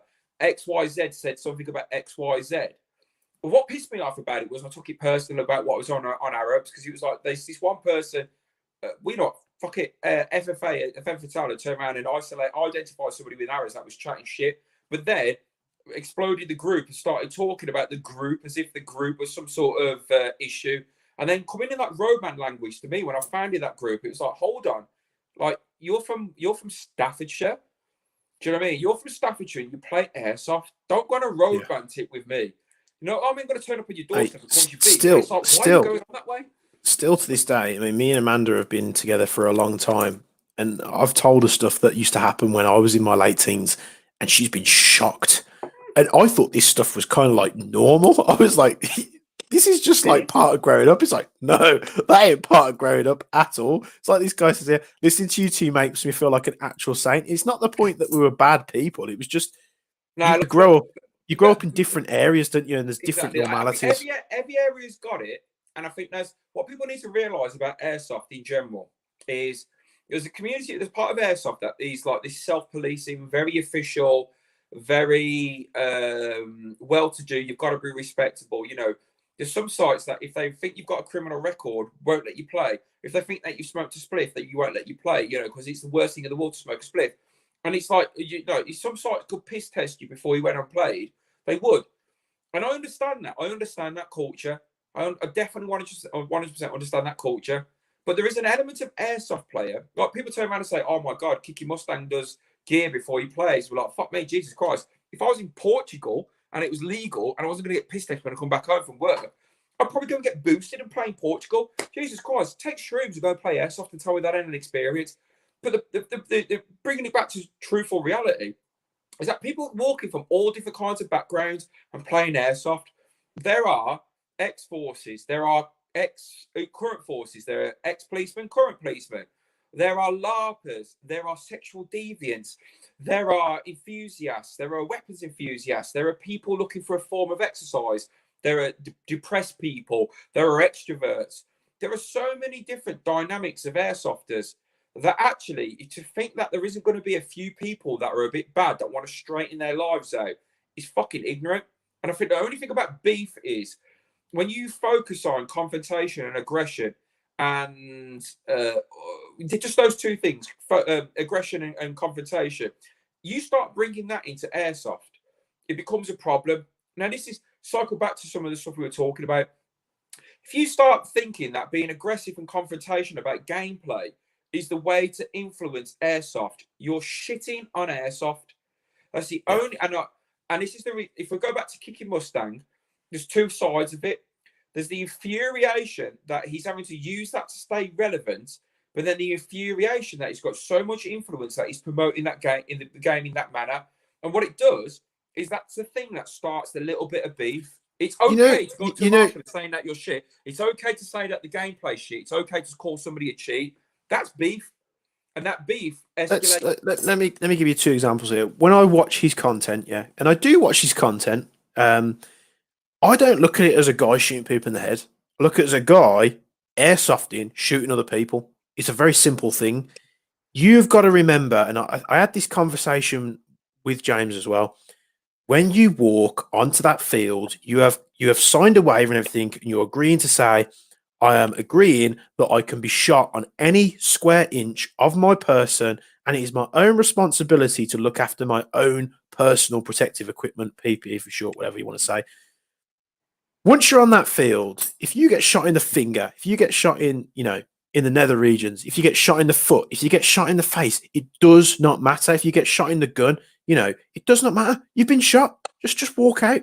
And I see James like doing videos and shooting, people in the face and stuff, but I don't see it as that. I just see him shooting a silhouette. If you let's say you got in front of a green screen, and someone clipped out the green screen, and all that was left was your silhouette of your body, Mm-hmm. And let's paint that silhouette of your body like a complete color. Any shot on that silhouette of you is a hit, no matter where they hit you.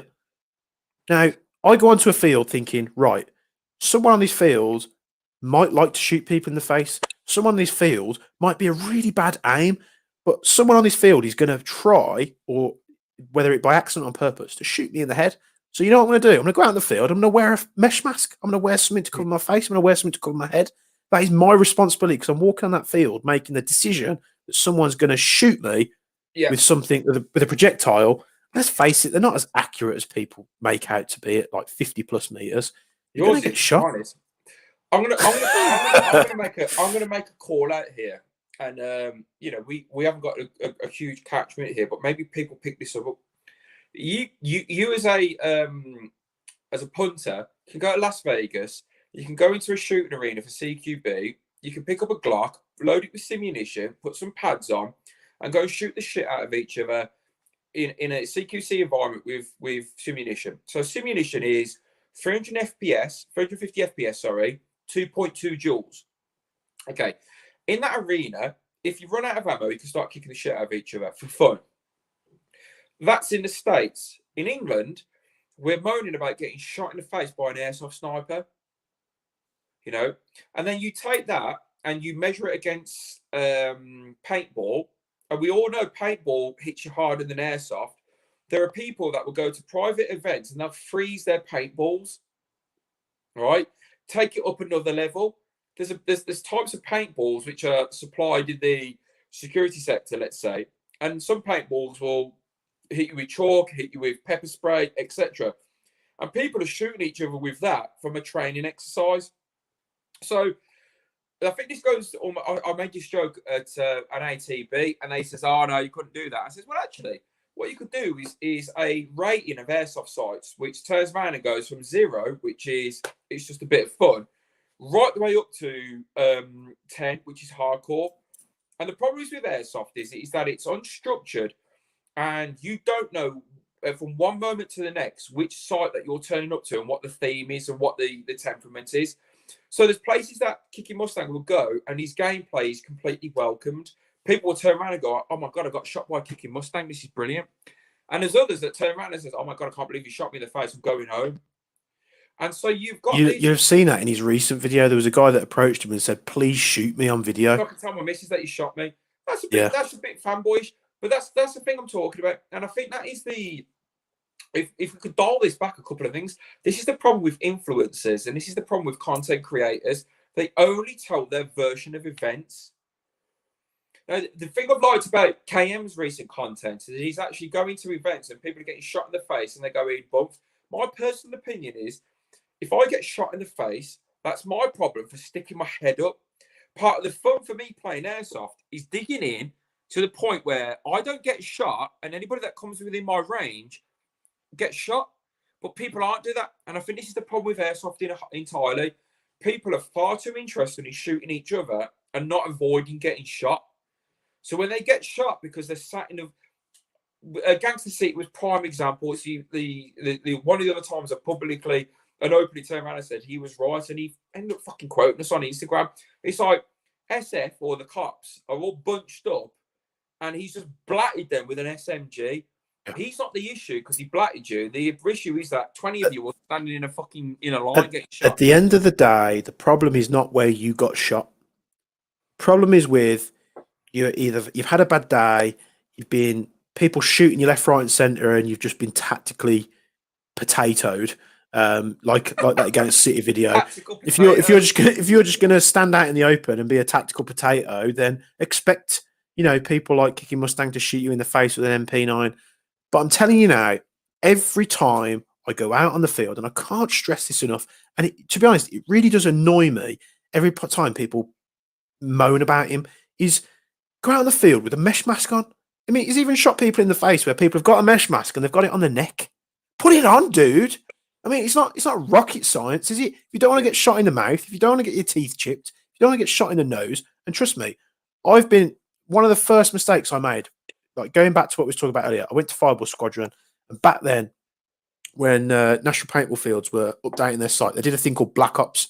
And Black Ops was basically a thing that Fireball did where they reduced the numbers really low so that their members and their core people that used to turn up on a game day, and it was just hardcore. You were going into like an embassy building, and I remember walking into an embassy building, and it's the first time I ever did it.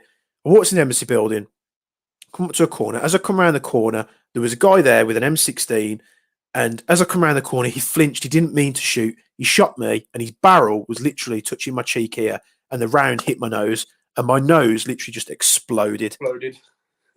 This gun was doing 340 FPS on a 0.2, so it was well below limits. He was using 0.3s, I think, at the time.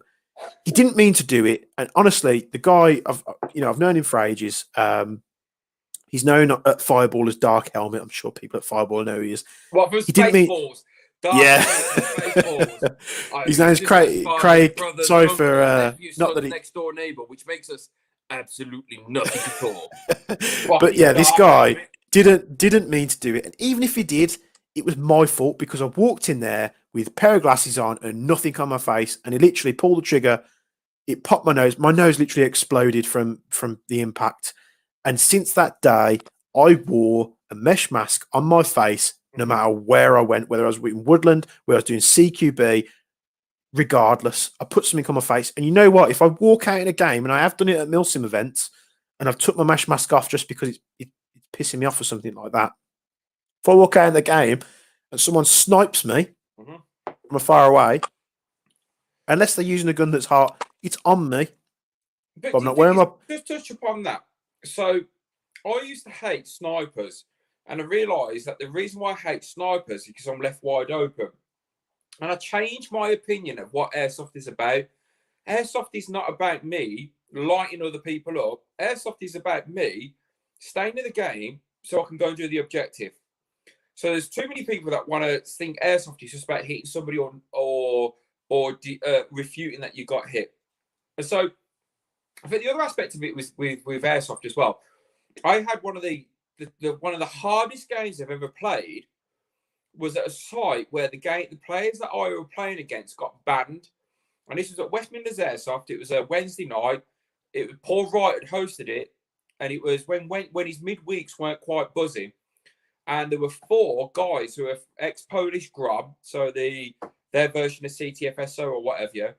And it was me and my mate Inch, and we're road guys. We're just getting into fucking Airsoft, and they played in pitch black.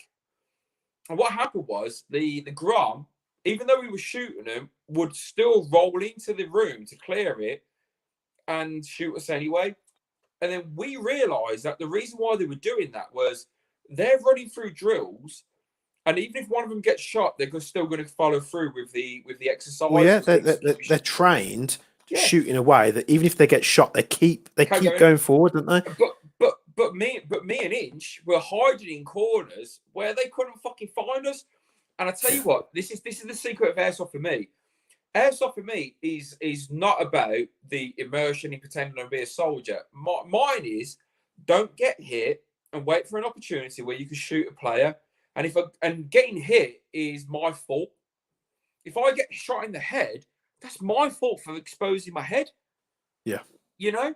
And the buzz, like I say, if I could look at the whole game in retrospect and go, I got shot in the shoulder, I got shot in the leg, I got shot in the body armor. If I haven't had a whole day of headshots, I've kept my head fucking clean.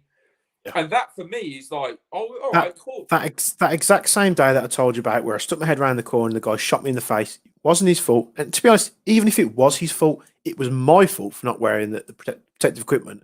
Yeah. But I tell you what, I got hit. I took myself out the game. I walked back to my gear. I put a full mesh face mask on, and that was my lesson. Learned. You know, so props to Inch here. When Inch cracked his head open at Bravo 1, because Bravo 1's now closed and you can't get sued. I took Inch in the middle of a game, got his head glued back together, and then went back in the game. So there was a certain type of player that goes, airsoft injuries are inevitable. You're never going to die from an airsoft hit. Okay, if you've got a good eye pro, you're never going to get blinded. If you've got shit eye pro, that's your own fucking fault, you know. But I think this is going back to a little bit of KM. I think he's right. I think airsofters are soft. You know what though? Airsofters would happily play at nerf levels if it felt like he could dress up in the kit. I would happily. Comment here overrides everything we just said. Dan Barrow, best man woman on the site is the one with their hand in the air. Yeah, 100%. And what I'll say is, I would rather get shot in the head once by kicking Mustang than being shot 100 times in the back of the leg from someone that's just got their gun still on full auto as they've entered the building, and they're just, you know, inept of, you know, trigger discipline, and they've just like, bro, you know, I've been. I'm going to touch upon that for a second. So, I've always liked the idea of hardcore games. The reason why I set up my own site was to play hardcore games. And there's a guy on who's a mate of mine in North Devon. He's ex-soldier, you know, it's a fucking blab on about it, but he's seen a lot of contact, 13 years of tick. And one of the things that he runs with an LMG playing airsoft, and it's like, actually, you know what? If you can carry it and use it, fucking use it. And in actual fact, if you think about it, it's like you want that intensive experience. If you're playing airsoft without worrying about how you're getting hit, go find another fucking hobby. That's like that's like training to do taekwondo and worrying why you got kicked in the face. Yeah. Do you know what I mean? 100%. Yeah. You're entering that ring knowing that it's all bets off. So accept the fact that you've made an error and improve your game. Yeah. You know, it's like, and people will turn around and say, oh, it's a jolly. But what they're not experiencing, I think this is the reason why airsoft evolved from like late 90s to where it is now. Boxing's a good example. Queensberry Rule Boxing. You could not expect Mike Tyson to play Queensberry Rule Boxing, but Mike Tyson is the most entertaining fighter, even in his last fucking shit fight, ever. So the fact is that the game evolves, and it evolves with the extremities of society. Society's getting fucking more extreme. Okay, so we've talked about that. We talked about the PPE aspect, and you know, you walk into that field knowing that you're going to get shot anywhere within a square inch on your person. I've shot people in the face to the point where the last time I can remember it happening was actually at Fireball Squadron, and I popped up. I had my rifle. There's a guy pushing my position. I'm behind a barricade, a large sheet of flat MDF or fiberboard or whatever it is. As he's approached me, I know he's within about 5 meters from where I am. So I've literally unslung my rifle. I've put it in the corner. I've pulled out my FNX. So I've pulled out my FNX knowing that this guy is really close. I've jumped up and I've literally fired like 1 or 2 rounds in his general direction, because at that range, when you're being shot at and there's rounds pinging off the, you know, the barricade or whatever you're behind, I've jumped up and bam, bam. And just so happens that the 2 shots are fired. I think one hit him in the lip and one hit him in the nose. Mhm. To which I was like, "Oh shit, I'm really sorry. I wasn't particularly aiming for your head. Are you okay?" And he was like, "Yeah, I'm fine." And the guy's words to me was, no word of a lie, he said, "It's my own fault for not wearing a lower face mask." And I was like, "No, 100% agree with that, bud. But I didn't mean to literally physically shoot you in the face. I've just popped up, shot 2 rounds, and just jumped So back down." before airsoft became great, there were a load of other contact sports. So you could wake up if you woke up in 1999 or early 2000s and think, "I want a contact sport. What am I going to do?" You wouldn't think fucking airsoft. In early 2000s, you'd think boxing, karate, judo, Thai boxing, and then fast forward 10 years, you probably still think the same thing. But now in 2022 or 2022, fuck me, I'm 2 years advanced. Yeah, you are. All right, I okay. suppose what I'm trying to say is, The thing is, if when he was recording video, nowadays people don't register the fact that physical contact is a part of sport or activity. It's not an offense. If somebody shoots you in an airsoft game, they're not doing it to be offensive. They're doing it because, and I think the thing that pisses me off about it, really about airsoft, is we've had, before airsoft was ultra huge, we've had 10, 15 years of Battlefield and Call of Duty where headshots are fucking celebrated. yeah, if you talk about video games, it's the area where you cause most damage. So our whole industry is capitalized based on how much good gear you've got, how you've modded your guns, and whether you can get a headshot. If you want to look at headshot culture, don't blame Kicking Mustang. Don't blame fucking whoever fucking airsoft influencers have you. Blame Call of Duty, because Call of Duty and Battlefield, I've got fucking plays. quite a thing that relates to this at the moment. Now, I do a lot of miles to the shop. I think I do about 260 miles as a return journey. I do it multiple times a week, and my vice for that is audiobooks. And just recently, I've been listening to an audiobook. And have you heard of Ready Player One? Of course. Whoa, hold back. Ready Player One was shot mostly in Birmingham. Yeah, I'm not talking about the Andy. If you've watched the film Ready Player One, yeah, go listen to an audiobook. It will annoy the shit out of you because how bad the movie got it. And a friend of mine told me this, and I was like, no, but I'm doing a load of miles. I'm listening to audiobooks. I'm listening to Ready Player One. Blind assumption that I read. Mate, no, I don't read. I listen to audiobooks in the car because I do a lot of miles. So I'm listening to audiobook in the car. Honestly, mate, if you've got time or you've got time you want to kill, go listen to the audiobook Ready Player One. It is just absolutely brilliant. It's so much better than the movie. But, that aside, the author of that book obviously does other books. And I started listening to one called Armada. And it talks about a thing where the whole premise of the book, sorry if you're reading this, I'm not going to spoil it for you now, don't listen. But the whole premise of the book is this sci-fi setting of the book is they've trained people up over the years to play video games to train them up basically about this alien invasion that's coming in. You explain. So they've been. I'm just going to quickly dip outside and go for what did you say? Empty the seal. What was it? Break the seal. Yeah. I want you to listen to this. So just give me busting for a piss. Give me so am I. Give me 2 minutes. Okay. So the whole premise of this book, is the government in secret have been training people with video games to train them up to basically, combat this like alien invasion that's coming in. They've used video games for it. So by the time the alien invasion gets here, the video games that these guys have been playing gives them the skill to go and fly these drones and combat this alien. Anyway, long story short, like you've just said, video games benefit you for hitting headshots because it's the largest damage area, isn't it? So you're playing Call of Duty. If you drop 3 shots on the head compared to 3 shots on the body, you're most likely going to kill the opponent that you're shooting at. And you have benefits for doing that, don't you? You have benefits in a video game for shooting people in the head rather than in the chest or the leg or the arm or whatever. So why is that such a hard thing to grasp, that when you go into an airsoft game that you're programmed to say, right, if I shoot people in the head, I'm causing more damage. I'm going to take them out of the game quicker than if I shoot them in the leg or the foot or the hand. And there's a few people, and this is one of the things I like about airsoft. Dan Barron and Stephen Simmons have quoted Ender's Game and Last Starfighter. The fact that Steve Simmons has quoted Last Starfighter, so I love that. He's took me back on a sentimental chip. Fucking Last But yeah, Starfighter. it's kind of like I just mentioned it because you said about the video games aspect of shooting people in the head. That's what it is. That's what it is. It is. They throw me a bit with Last Starfighter, simply because everybody wants to believe that what they do in video games is translatable into the real world, and that's what. And the whole Last Starfighter. Steve Simmons, you blooder, Steve Simmons on fucking Last Starfighter.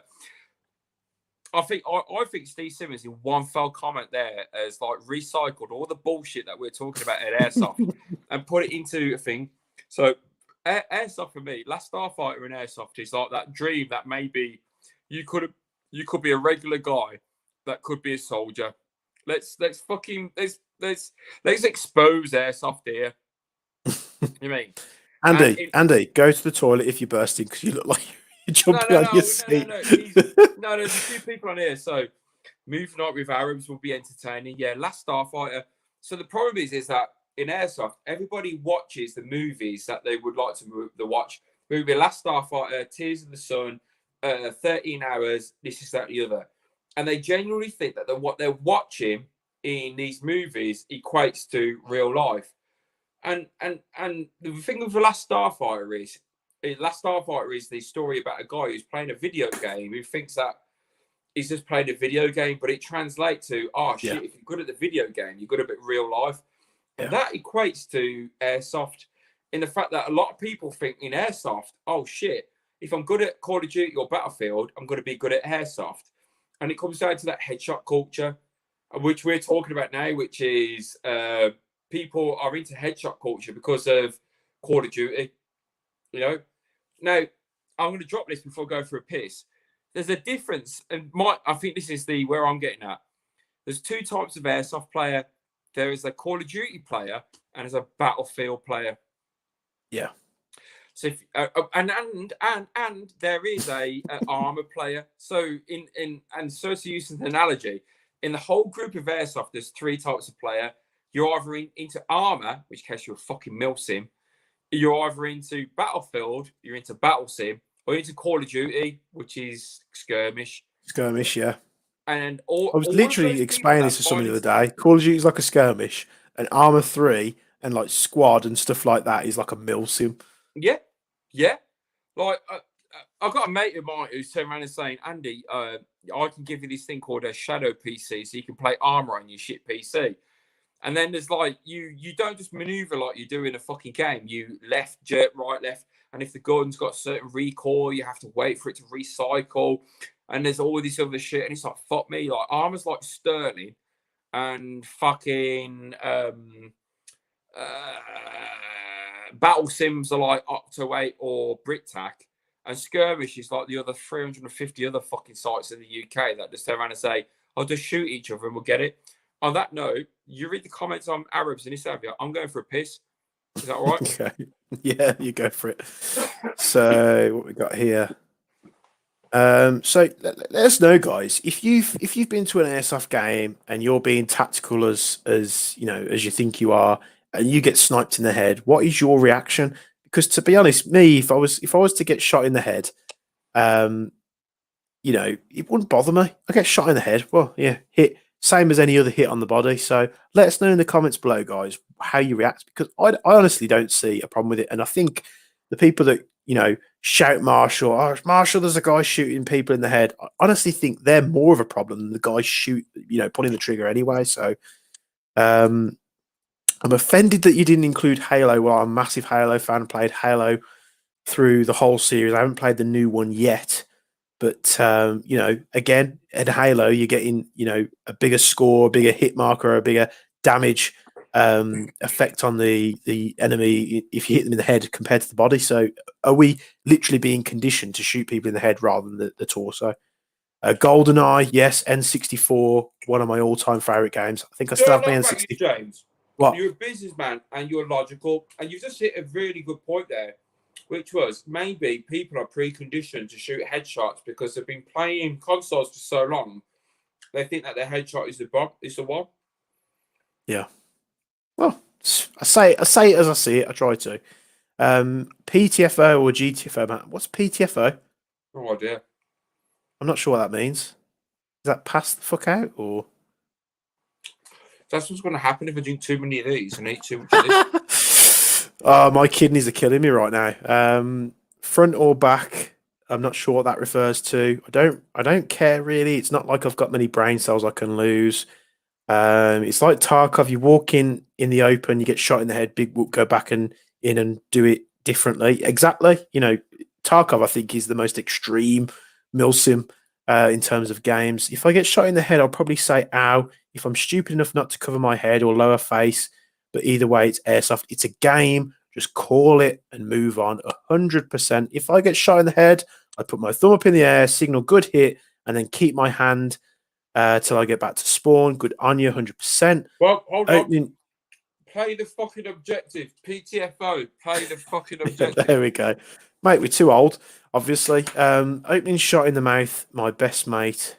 By my best mate. Oh, that's gonna cause a bit of a stinger. Not bothered. Half the time they're probably not even aiming for the head. Exactly.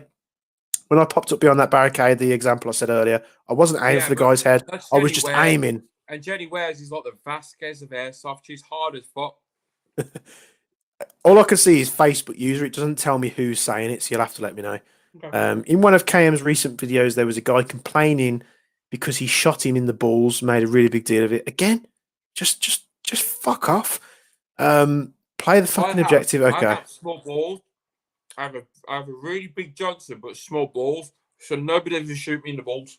You know what? People are more effective for shooting people in the balls. If I got shot in the balls, I'd be out the game for like 10 minutes, let alone getting hit and back to respawn. I'd be like, I'm out. Testicles. It don't matter to me.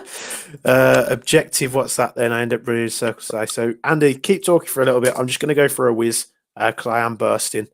And I'll be back in just a moment. Right, well, I'm eating like raw chicken. I'll go and get another chicken breast in a minute. While James is going for a piss, let's have a look at the comments. Right. Nick Tate, if you're watching, it's get pissed chat shit. Right.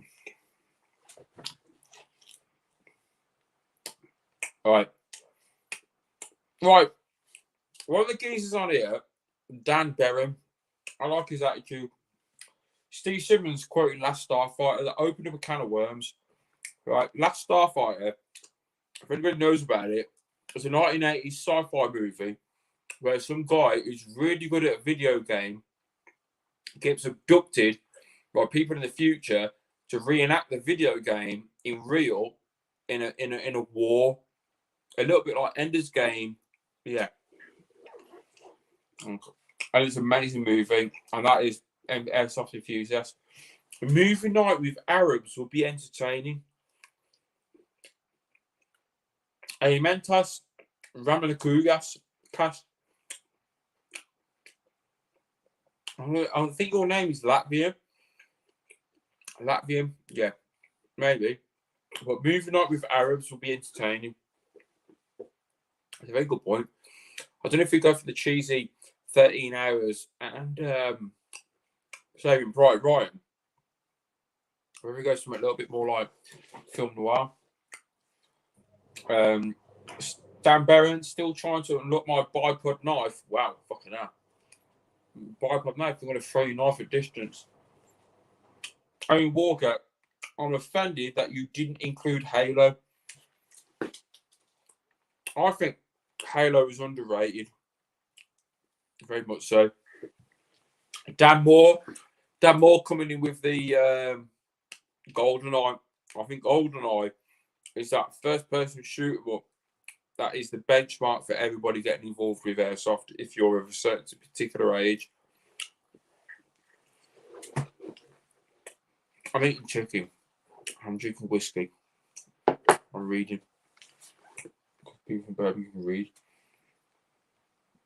All right. Oh, that was like an Olympic record, that was. Woo! Do you know what I like about living on my own? You know, when I So miss the toilet, no one shouts at me. yeah, the part you think you got to change about that is when someone does have a go at you for missing the toilet. You're like, I don't care. What are you gonna do? Only got one ball, half the target. Wow, that's a good comment to walk back on in. Headshots aren't a problem. Getting shot in the plums is definitely a problem at 100%. Right, lads, Okay. it's been said. Bollock shots from now on. Stephen Simmons, I don't see no rice and pea, Andy. That is on Friday. On this, I live on a Royal Marines base, and on Friday, there's usually a woman that sets up a cabin, and I get my jerk chicken, rice and peas, and goat, and all that shit. That makes me feel blacker than I really am because I'm only quarter Jamaican, and because it's fucking cold, she's fucked off. However, there is somebody. I live at number 67, particular road. He lives at number 40, and he's cooking some Jamaican food. So I will get my rice and peas. I will feel connected to my culture. Right. What's the next I'll tell you subject? what, I had Jamaican food for the first time, probably about like, last month, maybe. And Okay. you know what the biggest surprise for me was? What? Which I think I had curried chicken. I think it was the bones and stuff in the chicken in the meat. Okay. I went on holiday a long time ago, and it was like an all inclusive holiday, and I thought, I eat like chicken, beef, and stuff like that. I thought, you know what, I'm gonna try the fish. I bit into this cube of fish, and it was like biting a handful of like tiny needles, and it put me off like bones in meat, like really badly. And I think that was the only thing that put me off. But apart from that, the food was absolutely amazing. Oh, I'll take you out for some proper Jamaican food. I still You need to come probably, down and see you. I you still need to probably, come you down. probably, well, not in North Devon. It's all right. There's a few people, but I'll come back to Birmingham. You'll quit selling airsoft guns and start selling like ganja and chicken. Right. Next subject. Next topical subject. Moving swiftly on from airsoft beef curry, jerk curry beef. What's going on? Ooh, well, let's go on a positive. Actually, let's go on a positive. Okay. And I was hoping to discuss this thing with Josh because he's a massive advocate of the brand. Yes, he is. I'm Wolverine. gonna get my other chicken breast and eat for it. Wolverine MTWs. Now, HPA is probably something that's just as much as a controversy as what headshots are. And a lot of people hate HPA. A lot of people like try and hate on any type of platform that you're using if you are actually dominating the field. I don't know if you'll see here, I might be coming across really pixelated because of, internets and stuff like that. But on the wall here, I have a Wolverine MTW. I actually traded it with someone on Discord. I had a HPA MP7 on the wall. It was something that was never getting used. I spent an absolute fortune on it. I thought, it's got to go to someone that's going to get some use out of it. And I got a Wolverine MTW in the trade. And to be honest, it's something I'd never looked at. I was massively an advocate recently of the TM MWS platform, which is on the top there. So I became a typical MTW owner. Okay. Good and the bad. It's a really nice rifle. I love what Wolverine have done with it. I love the fact that they've integrated the HPA system into a rifle that is like a legitimate training weapon. Mm-hmm. The beef that I had, and it's the only beef that I've got with the platform, and this was probably much to Josh's surprise, but I've got to mention it because I see it as it is. A company that literally prides themselves. And before I say this, Rich Law, who owns Wolverine Airsoft, I've bumped into him many times at trade shows, and he is one of the most humble, nicest people you'll ever meet. Mm-hmm. But a Wolverine MTW, something that is sold as, we sell this as billet, forged, something that we machine in-house. It's meant to be better than the rest. Here it is, me slinging it across a car park. It doesn't break. It's made out of 70-75 aluminium. We machine the uppers to mil-spec standards. I have never seen like receiver wobble as bad as I have seen on this rifle, and it annoys me. It annoys me to the point where I'm almost like thinking about selling it, but I don't want to sell it because it performs amazingly. And I know you've had your own issues with the MTW platform, from what you've said. And to be honest, this thing, as far as I'm aware, is one of the latest models that they did before they did the billet and the forged. It's got a billet upper before they did the forged and the mil spec stuff. Thing performs amazing. It's super quiet when you put a suppressor on. It's everything that I wanted, something that runs on high pressure air to be. But the receiver wobble, I just can't get my head around it. Okay. It just, if you're a company, and you say, right, we're going to sell this training weapon platform, it's going to run a HPA, it's going to be the best performed thing you've ever had in terms of a standard gun out of the box. It's super quiet if you want it to be. It can run crazy rounds per second. It's super reliable, blah, blah, blah. We have machined these parts in-house. Billet, 70-75 aluminium, this, that, and the other. You're controlling how that thing goes out. So you're saying, machine this up a receiver. You're controlling the quality control. You've put this big sales thing on it. Why not make it super, super high tolerance? Okay. I got half a best of chicken in my mouth. It's fucking dry. The MTW was the single biggest disappointment I'd ever bought. It's got pointy punches. So I spent thousands on improving base model guns like the GG and all that shit. And then I bought the Gucci TM. And then I brought into the MTW. And it was the single biggest disappointment I'd ever bought. Right. But the thing about the MTW... Why was it a disappointment? I think from a tuning it in to get to an optimum performance, feeding issues, and realizing that in the early editions there's some manufacturing oversights that they've overlooked, which have a distinctive application of gameplay.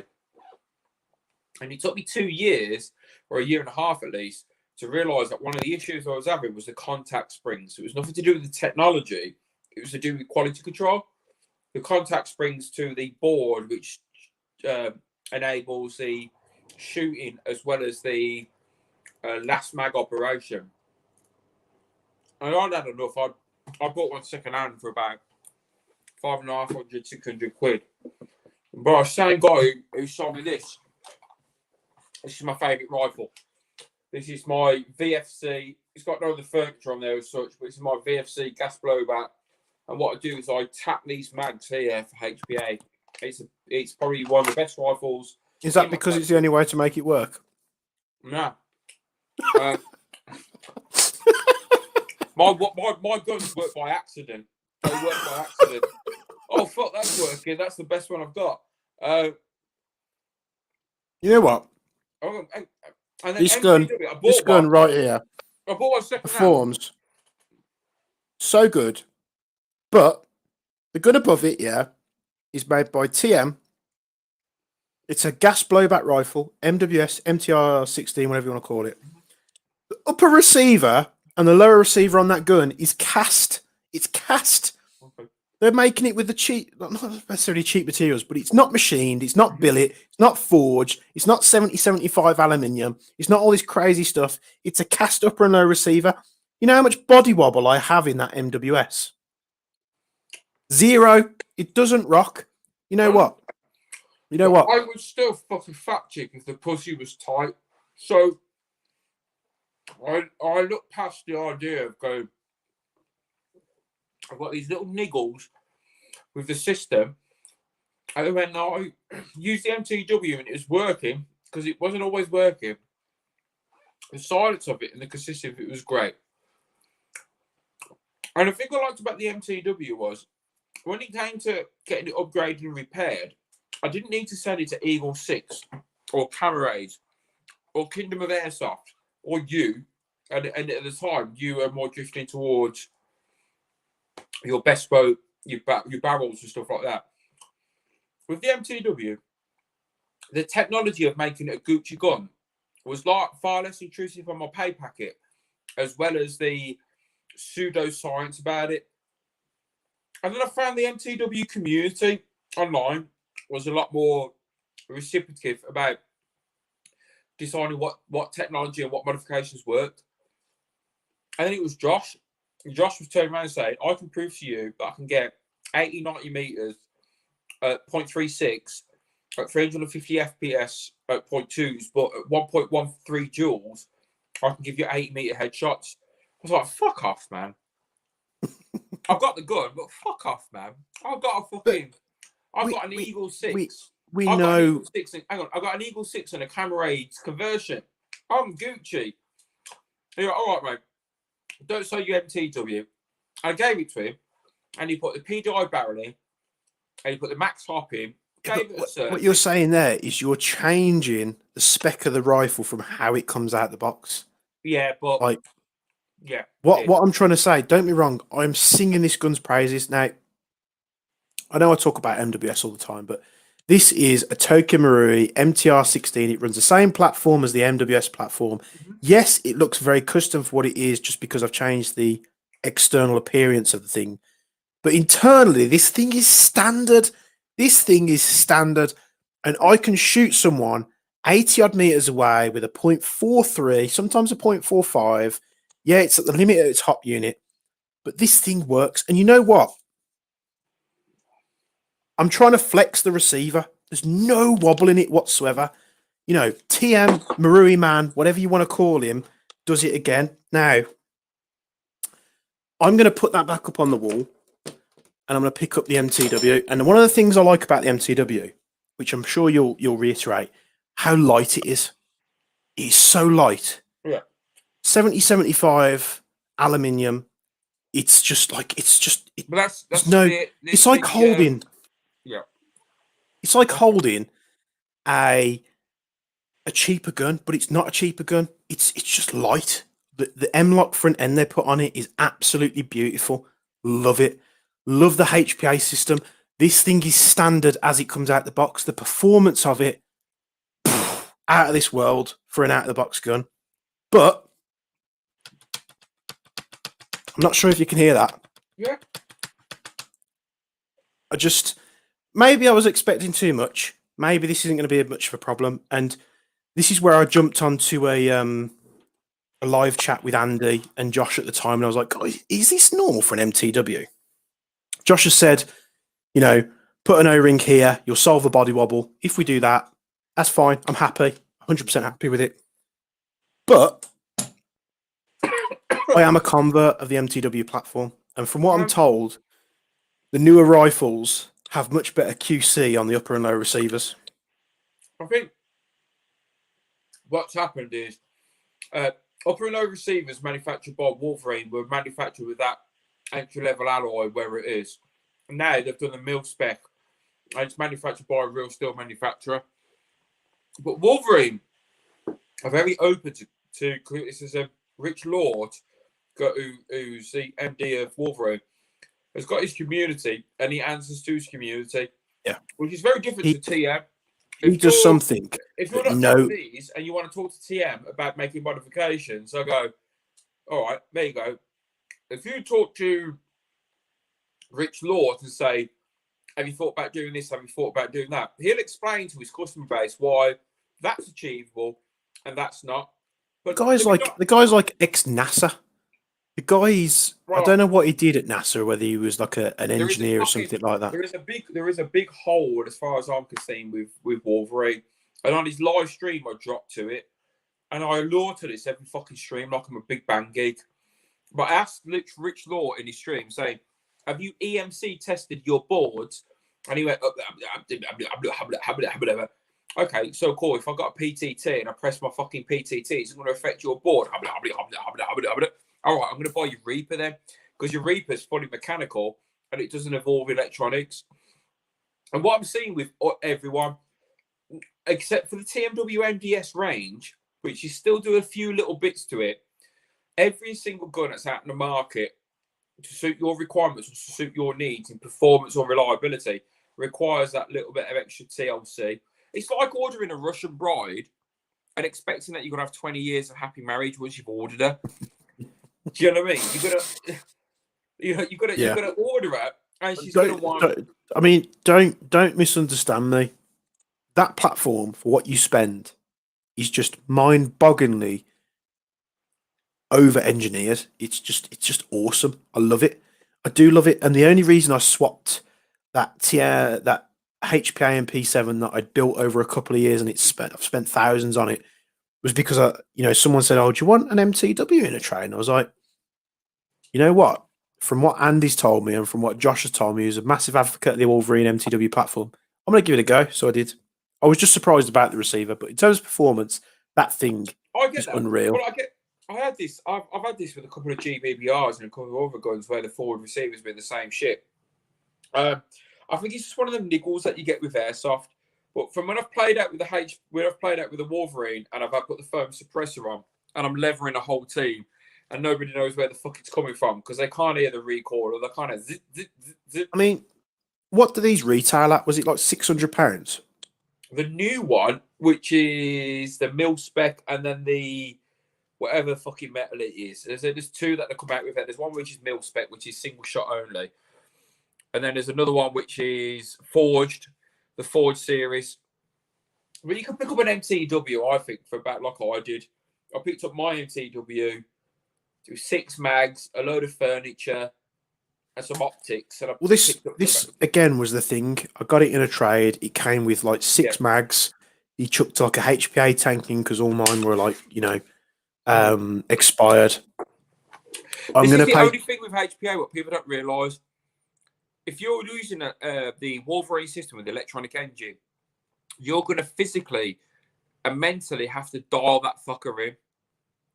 If you get a gun from you, or you get a gun from Kingdom Airsoft, or you get a gun from Camerades, you pay your money, it comes to you, and it is what it is. What I'll say is, I did HPA long back when Polar Star were creating the first fusion engines, and it was a conversion engine that you had to put in an original AEG or riff, whatever you call it. Yeah, you had to buy the conversion engine and swap it out into a gun. The original HPA gun that I had was a VFC 416C, so the small 416. Beautiful gun. Setting the thing up, absolute nightmare. Mm-hmm. This was so easy to set up. Like the programming options that you do on the thing and setting the dwell and making sure the mags feed and everything like that is so easy. Let me go and get sorry, stop the C word, big one. Right, so setting this thing up was an absolute dream compared to other platforms. And this is coming from someone that's owned a lot, Polar Stars in the past. I've owned conversion engines. I had a Wolverine Bolt M and a VSR, which was very good. Just didn't get on with the tanks. I built the HPA MP7, which we've got a long, series on the YouTube, which I ended up it was just costing that much money to sort of, go through. MTW come along, and this was made easy. This is my bag of goodies. So that's my Camerades Eagle 6 hybrid 416 blah blah blah, which is potentially up for sale soon. Oh fuck! Oh, there we go. And going off what I've said about this platform and all the praises that I've sung for it, it's got all that good stuff. It's got all the HPA. It's got all the alignment set up. So literally, you pull this out the box and use it. And to top it off, you've got magazines that they sell, which got an automatic cut-off, just like a recoil. So when this mag's empty, it cuts the system, the electronic system off, to which the gun stops firing. You take your mag, you put a new one in, you press the bolt release, and it carries on firing. It's a training weapon at the end of the day. It is. So, let me talk about some of the faults. Okay, so the main fault that me and Josh found out, which I don't think Rich Lort from Wolverine has kind of cottoned onto this properly yet, but the main fault that we found was with the electronics versus the mechanics. So I'll just take my pins out. So if you can see this. So when you get your gun, at the top there is some contact springs. It's a fucking falling out. There's some contact springs just there. Yeah. So you can see there's which touch the engine, yeah. Yeah, so go there. Those 2 contact springs. Okay. So when you pull your trigger, those 2 contact springs connect, and they send a signal to the FCU, which tells you what the fuck's really going on. If one of the contact springs is slightly out of touch and it sends the wrong voltage down to the FCU, it reads it as if it's going into what's called program mode. And the two little springs, if one's higher or lower than the other, the gun actually thinks it's in program mode. Now, this comes down to my. I'm not going to bang on to it because I've had a bit to drink, but this comes down to my world, which is it. Is your gun being tested to its proper limits? And is your gun being tested properly? So if a little fucking spring is halfway away from the contact area, it defaults to being in setup mode rather than performance mode. In setup mode, it reads that you've got to set the dwell, you've got to set the FPS and all of that shit. So there are some fundamental technological errors with where Wolverine are, but they're easily sorted. The other aspect of it with it is when you pick it up, like I've got a bit of play in mind of both the stock and the foregrip. No much more than I've got with any other gun. But when I've actually taken this out and I've had some sort of performance out of it, before I had the hop upgrade, I was still having a fucking great gun. I was still having a fucking great game. Silent. So you put the Knights Armament QD suppressor at the top, and it's fucking silent as fuck. But typically as with TM, I wanted that little bit more. So I ended up getting in touch with Josh and ended up putting this max hop unit in, 601 PDI barrel. I've range tested it, and I'm getting torso and headshots at 80, 90 meters. But it took the gun at 550 quid, 600 quid, plus the upgrades to get it to where it is. And it performs no better or no worse than if I'd give the gun to Eagle 6 or had a half level of camera aid. Yeah. However, but for that amount that you're spending, the £500-600, the difference is if I drop my TM and I smash it and the upper and lower crack, I'm fucked. If I drop this, yeah, good luck. yeah. With this, if I drop this, it's like it survived. And that was the whole yeah, reason. That's what I'll say. They're strong. They're strong as shit. Yeah. They're machined to be strong as shit. I just want to touch on a comment here. TM is a JG in a tuxedo. If you honestly believe that TM is a JG in a tuxedo, you've never owned a TM, or you haven't been airsofting as long. Because honestly, it's not true. It's not true at all. In fact, I'll go out to say, yeah, and I'm going to say this right now live on stream. My TM MWS up here, yeah, if you've got a JG gas blowback M4 that can outperform this thing, I will give you £1,000. I'll give you £1,000 right now. Wow. Because that is how much I know for a fact. Because JG make, copy gas blowback M4s, whether they're labelled up as S&T or Golden Eagle or whatever they are, JG are doing them. And I can guarantee you right now, it will not perform like that gun up there. And this is coming from someone that's tested pretty much 90% of guns that are out in the market. If you can get a JG out the box that performs as good as that in the cold with the performance that it does, I'll give you £1,000. Stand by that, 100%. But going back to the comment, which was the MTW, I'm a great believer of 80-20.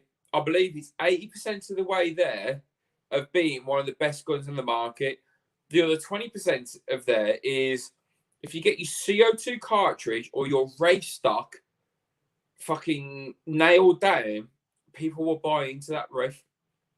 Yeah, but like I say, we're talking about MTWs. 100%. I'm happy with that.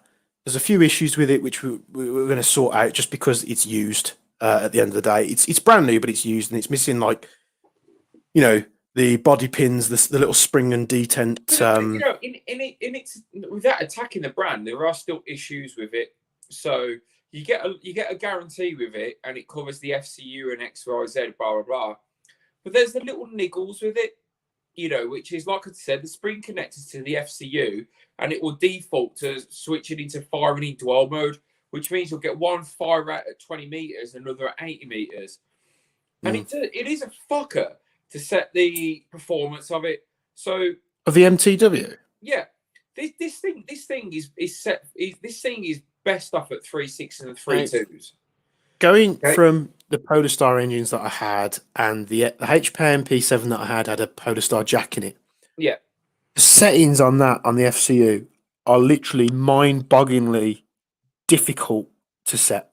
Yeah, they are. I took this and literally we was on a stream. We not a stream, but we was on a live call chat. And Josh jumped in. He said, "Look, you need to do this, that, and the other. You press the trigger for this long. You put the battery on when it's like in safe." And I think you were there. Yeah, and he had me set up within 5 minutes. I went downstairs. I plugged the air tank on, pulled the trigger, waited for it. I set the rate of fire. I set the dwell through a. You do have to have a chrono to do it. yeah. So in your opinion, it might be sort of a bit of a farce, but coming from like the Polar Star engines and the Polar Star jacks, it is just like Andy. If you ever struggle with one of them units, literally.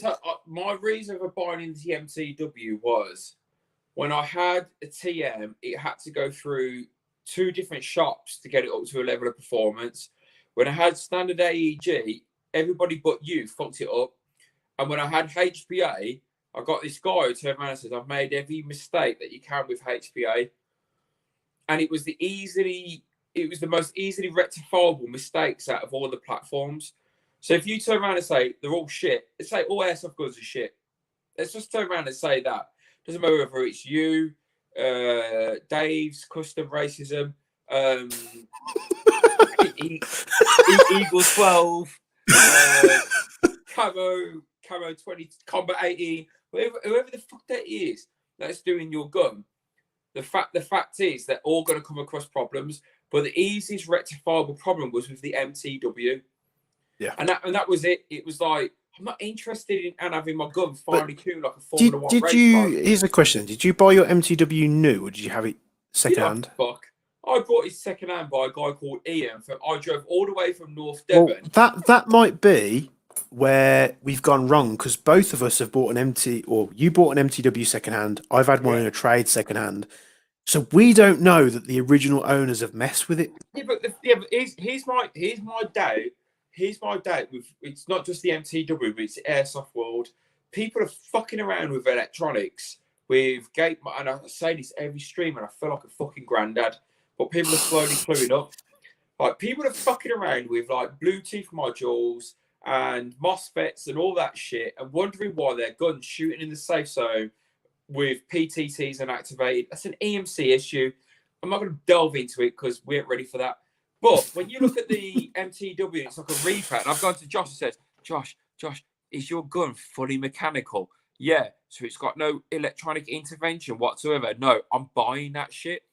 And people need to realise that whilst people think that AEGs are great, the ages of mechanical engineering rather than electronic engineering are fucking leagues apart. So yeah.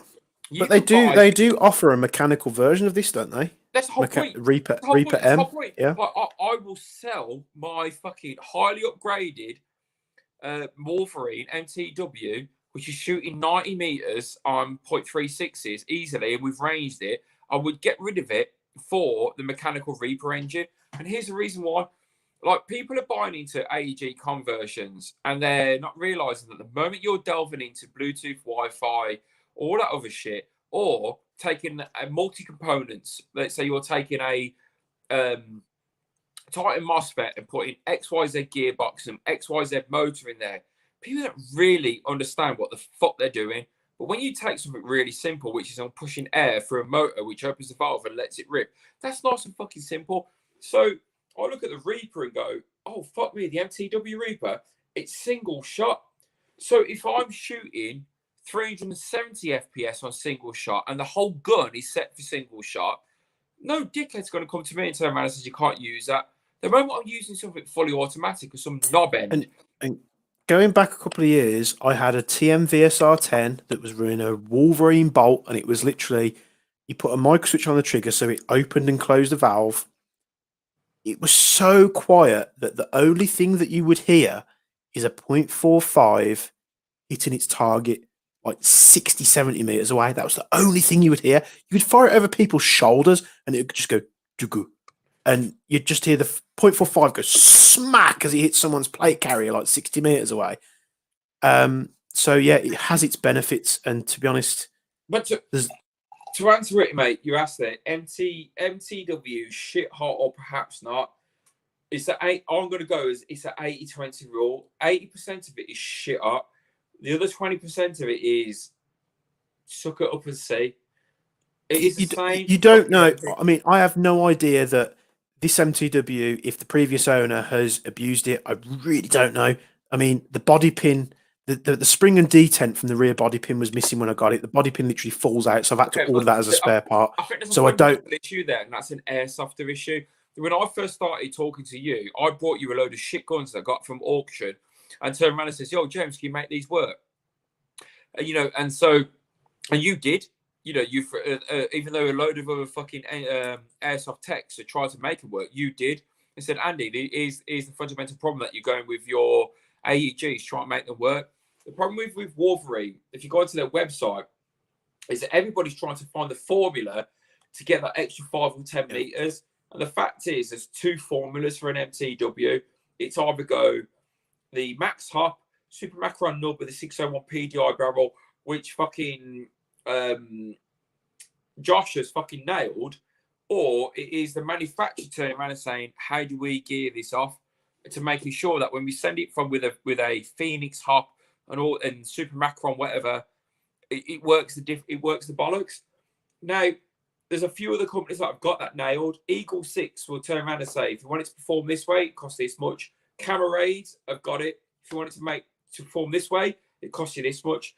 MTW, you had it. I mean, I came from the recoil world, you know, contrary to disbelief. I used to massively delve in recoils, and I had customers that brought me their recoil and spent 40 quid, and their friends going to, you know, another tech and spending £900, and the guns performing exactly the same. Same fucking performance. And I had a TM recoil 416, and you can say what you want about TM, and most people that sort of dig on TM have never properly, and I mean properly, owned one over a like 3 or 4 year period where you've ran it to death. My 416D, I had secondhand. Yes, it had a MOSFET in it because I wanted it to have good trigger response. Yes, it had a higher powered spring in it because I wanted to bump the power up just so when I was running 0.3s, there was a bit more inertia there and people were feeling the hits. But I had a MOSFET and I had a 350 FPS spring, you know. The rest of it was hop and barrel related, so I had like a Lilacs barrel and a Prometheus hot rubber. But that gun ran for 4 years, and I literally just spammed the crap out the trigger when I owned it. Yeah. And the thing just ran and ran and ran. And you got people spending £900 on this rifle to get the same performance. And they were saying, like, how does your rifle just shoot like so precisely at such a certain distance? Like, it's not what you spend on it. It's just you've got to persevere and just get the parts sitting right. There is an equation to it. So if with MTW, there's 2 equations. It's either max hop, 601 PDI barrel, super macron nub, and you've got to run it 80 psi, or you buy it with a Phoenix hop and all that shit. And here's me. I'm just been slating fucking influencers, but I'm not trying to influence the MTW. It comes with its fucking teething problems. It's a right cunt to deal with. Okay, YouTube, but it is a right CUNT to deal with. Okay, I'll tell you what I'll do. I'll put some of my parts that I sort of recommend in this platform, and when I come down to see you, because I am going to come and see you when I'm allowed, we'll go to an airsoft game. I'll bring this with me when I've got the tanks and stuff checked to run it, and we'll compare. I'll fit something in this completely different to what you've got, and we'll compare, and then we can talk about it on stream. We'll do it live. We'll do it live with Josh. Yeah, right, we'll do it live. So MTW, shit hot or not, or perhaps not. It's 80%.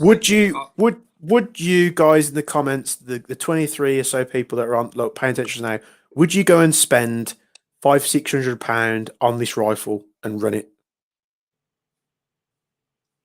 If I had £600 spare, I'd buy one, even with a loose receiver, because it still works.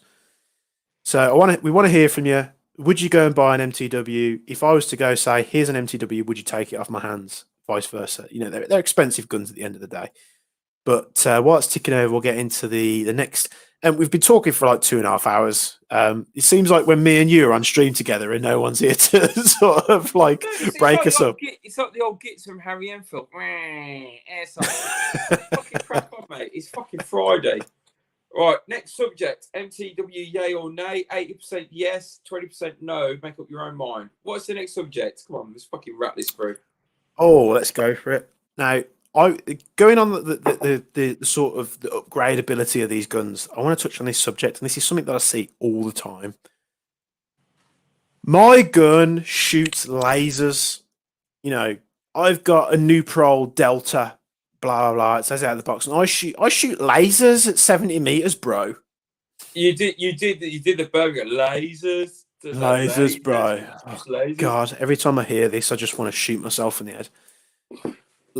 Your gun doesn't shoot lasers, and I think Josh questioned me on this on the little discussion we was having. But they do shoot lasers. If you've got a tracer unit and you're shooting 60 rounds a second, it looks like it's shooting lasers. That's not what I'm saying. People saying that the accuracy and their range, they're shooting lasers. I'm shooting laser beams at 80 meters. If I shoot at someone 80 meters away, poof, It's got like him. a TV conversation, so I'm going to get my ice cream. So you guys must have seen it. You must have seen it in the Facebook groups. You must have seen it in the forums. People referring to their guns shooting lasers, and it's one of my pet hates. It really is. Your gun does not shoot laser beams. Your gun cannot shoot a target 200 meters away and get there instantaneously. You're comparing it to something that just doesn't make sense. But is this something that people just overemphasize to try and get the point across that their gun's very accurate and it's got a lot of range on it? Have you heard this term before? Well, Whether it be on Facebook or on a forum, have you heard this term before? Lasers for MRAD divergence. That sounds a bit technical, that does. My Aries Badger. A bit fucked. My Aries Badger doesn't shoot lasers, but it shoots well enough for me. Well, yeah, I get guns shoot really well, but it's like when you see someone in the group, like in the Facebook groups, and they'll say, "Oh, I've just ordered a I don't know, name a random gun, Andy, random rifle, What, real steel or airsoft, GG Predator? G&G Predator." Yeah. So someone in an airsoft group somewhere on Facebook's gone, "I've just bought a G&G Predator and it shoots laser beams at 60 meters, bro." Fucking freaking laser beams. No, it doesn't. No, it doesn't. If you're referring to your gun shooting like a TIE fighter from Star Wars when you've got a trace unit on it, then yeah, it probably does look like laser beams. Yeah, but you just hit upon them. That's the analogy. Like stormtroopers shoot laser beams and they still fucking miss. exactly. So it's, I don't know. It's just one of these things that it was actually after the last stream we did. One of my customers emailed me and says, "You want to probably just refer to this." People saying the guns shoot laser beams. People just like to brag about their stuff like a big old dick swinging contest. I think that is exactly what it is. It's exactly what it is. That I remember a few years ago, I wrote some bullshit on UKAC or one of those forums and saying, why don't all of the best smoke manufacturers, not to coin your fucking name, why doesn't Eagle Six, Kingdom of Airsoft, Dave's Custom Racism, and a few of the other manufacturers of custom guns get together and do a competition and say, here's your £1,000 budget. You can only spend it on materials that equate to £1,000. Who's got the? Do you know what? It's a good reference to that. You know, Formula One. Yeah. Formula One racing. All the manufacturers get together and they try and go around a track as fast as they can, right? And they try and prove something to each other, don't they? But there's limitations of what you can do. In Formula One, they ban certain things. Do you know what though? If I was a manufacturer, if I'm sat there in an office in Taiwan or Hong Kong or wherever, let's say I'm G&G or I'm Tokyo Marine in Japan, I'd be sat there thinking, right, we sell these guns at a certain price, yeah? I sell a TM 416 recoil when it goes to the UK, it sells for like £500-600. I'm G&G and I sell a G&G Predator for £300-400 when it gets to the UK. I'd be sat there thinking, you know what? I'm going to make something that outperforms everything. Yeah. I am going to chuck, because it's not going to make a massive. You're not going to. This probably goes back to the Novrich question. It just doesn't take a lot of R&D to think, right, we sell these guns, they go to a consumer puts this hot rubber in and this barrel in, and they're shooting much better than what we do at the factory. Mm-hmm. Why don't we, like, let's say, right, I'm Mr. G&G, why don't I just sell this G&G Predator for an extra £100 or £200, where it's got all these parts in that consumers are fitting themselves, and out of the box, it just smacks people at 60 odd meters plus. It's an out of the box gun, ready to go. You don't have to do anything. You just have to plug a battery up, put your BBs in the mag, and away you go. Why has nobody done that? I think it's the same reason why I always say this. Like, eventually, there's going to be a UK manufactured gun which comes with great performance and a lifetime guarantee. At some stage, manufacturers go, I can't be fucked to do this because I'm making more money off selling shit than I am off selling performance. It would be so easy for them. And I'll give you a bit of context to this, right? I run the Aries Strike. Well, I part run the Aries Striker Facebook page. We've got nearly 5,000 members. I've been running it for like 4 or 5 years with a few people that are admins on there. One of the most successful airsoft pages that I've ever come across. And we've been pushing the Aries Striker platform for a number of years. Yeah. Now, I challenged the community. I said, right, guys, I've gone out on video here and I've shot a target with a gun that was moderately upgraded. It had a few little bits and pieces here and there. And I've shot a target at 84 odd meters plus on camera to show you my results. And it was basically me saying, right, you guys that are saying you can go get these upgrade parts from Edgy Custom Works in the Philippines, and you're all saying, oh, I can shoot a target at 120 meters away. You know, the general airsoft bullshit that you hear all the time. And I was so sick of hearing this stuff. I was like, right, guys, prove it. Prove it on video. Video record yourself hitting a target 120 meters away, recording on a laser rangefinder or whatever, and I'll make it worth your while. Like, you prove to me that your gun can do that, I will make it worth your while. And you know how many people tried to prove it? I think, for me, there's an overarching analogy here. And it's like, imagine you've got a 12-inch dick and you're blasting this bird for years and she never comes once. And up comes this guy with a 3-inch dick and he finger blasts the birds and she squirts all over the place. So what happens is like what happens is that people measure performance over size, ability, power, and this, that, and the other. And all this cycles back to another analogy, which is rentals. And I think the airsoft community goes, I'm going to take the science to the next degree. I'm going to do joules, distance, weight, this, that, and the other, process, barrel, all of the other scientific shit that comes with airsoft. That actually the real steel community really focuses on. You know, the real steel community goes, what barrel, what grain, bullet, what distance, what optics. That is my point. And the reason why I say it is there's a comment here saying that there was a post on Facebook about stock GBLS DAS. Yeah. Oh, God. The quack gun. I don't know if you ever heard one of them fire like whack, whack. Shooting 90 meters accurately stock. And I'm not into those and the no evidence, so no if anyone says the truth to it. That's the point. This is what I was trying to say. There's people flooding the Aries Striker page saying if you go buy this £300 or £400 kit from Edgy Custom Works, your gun will shoot 100, 120 meters. And I was like, right, okay, then you know what, guys? If you're spouting this stuff, pushing sales to Edgy Custom Works in the Philippines, I'm not doubting his ability to make quality upgrade parts at all. But if you want to say that stuff on this page, you record a video where you're hitting a target at that distance. And do you know what? I put that up and I put it publicly. I made sure everyone was aware of it. 5,000 members in the world. Do you know how many people have tried it? Zero. Zero people tried it. Zero people proved it. Because you know what? It was absolute bullshit.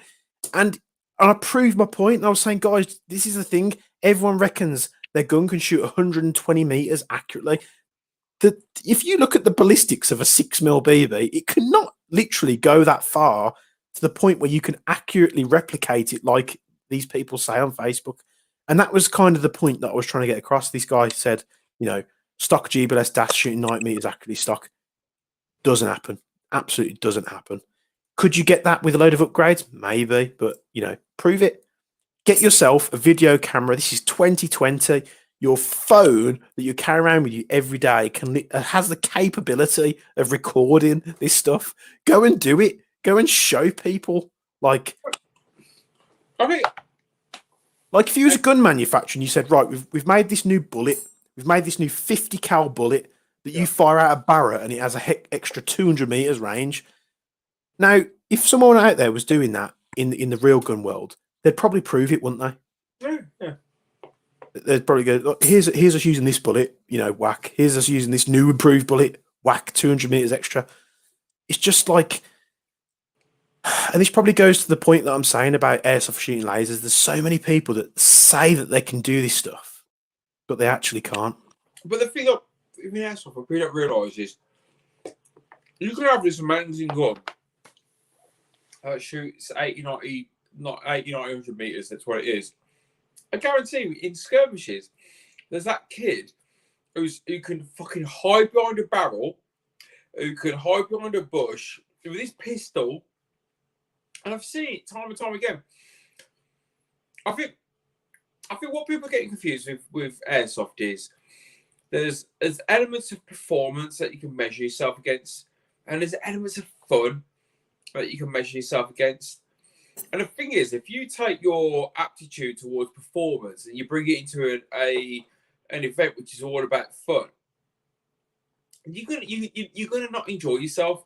Yeah. If you get lit up by a guy who's wearing a dye-eye mask in a skirmish and he's got a fucking pistol, and you still get shot after you spent $2,000 on your gun, you're gonna feel like a twat.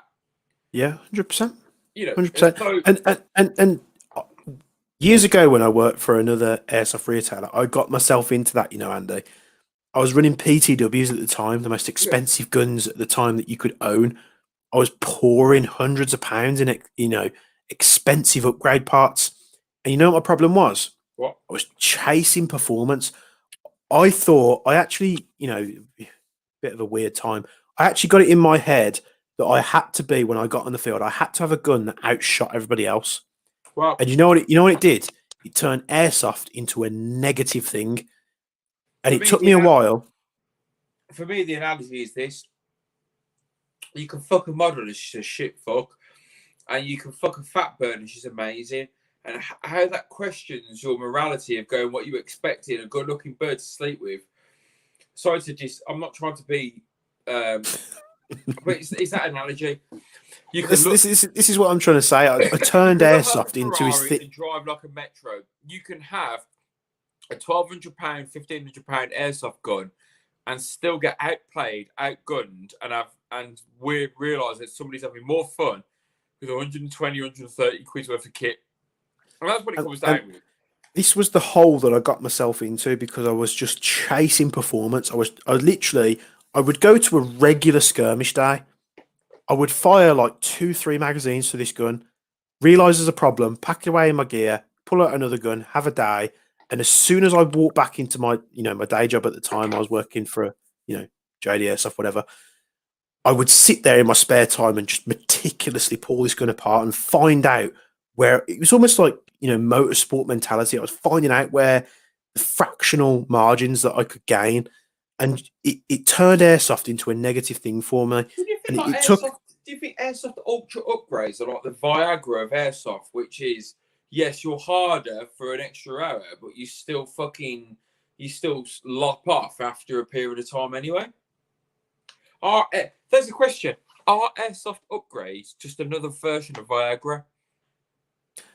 I wouldn't say so, because you can record better results out of it. But, I'll wrap what I was trying to say up to a point, and put it back in its box and fuck it off. But I got into a negative mindset where I thought that was the most important thing, and it wasn't. And you know what? The day that I sold my PTW and I went and bought a 416 next generation recoil, and at the time it was standard, and I just turned up to a game to have fun, my energy towards airsoft just got reinvigorated, and I was having fun again. I was having fun. I was turning up with my mates. I was having fun rather than just trying to chase performance and just trying to outdo everybody on the field. And I think remember this, Bob.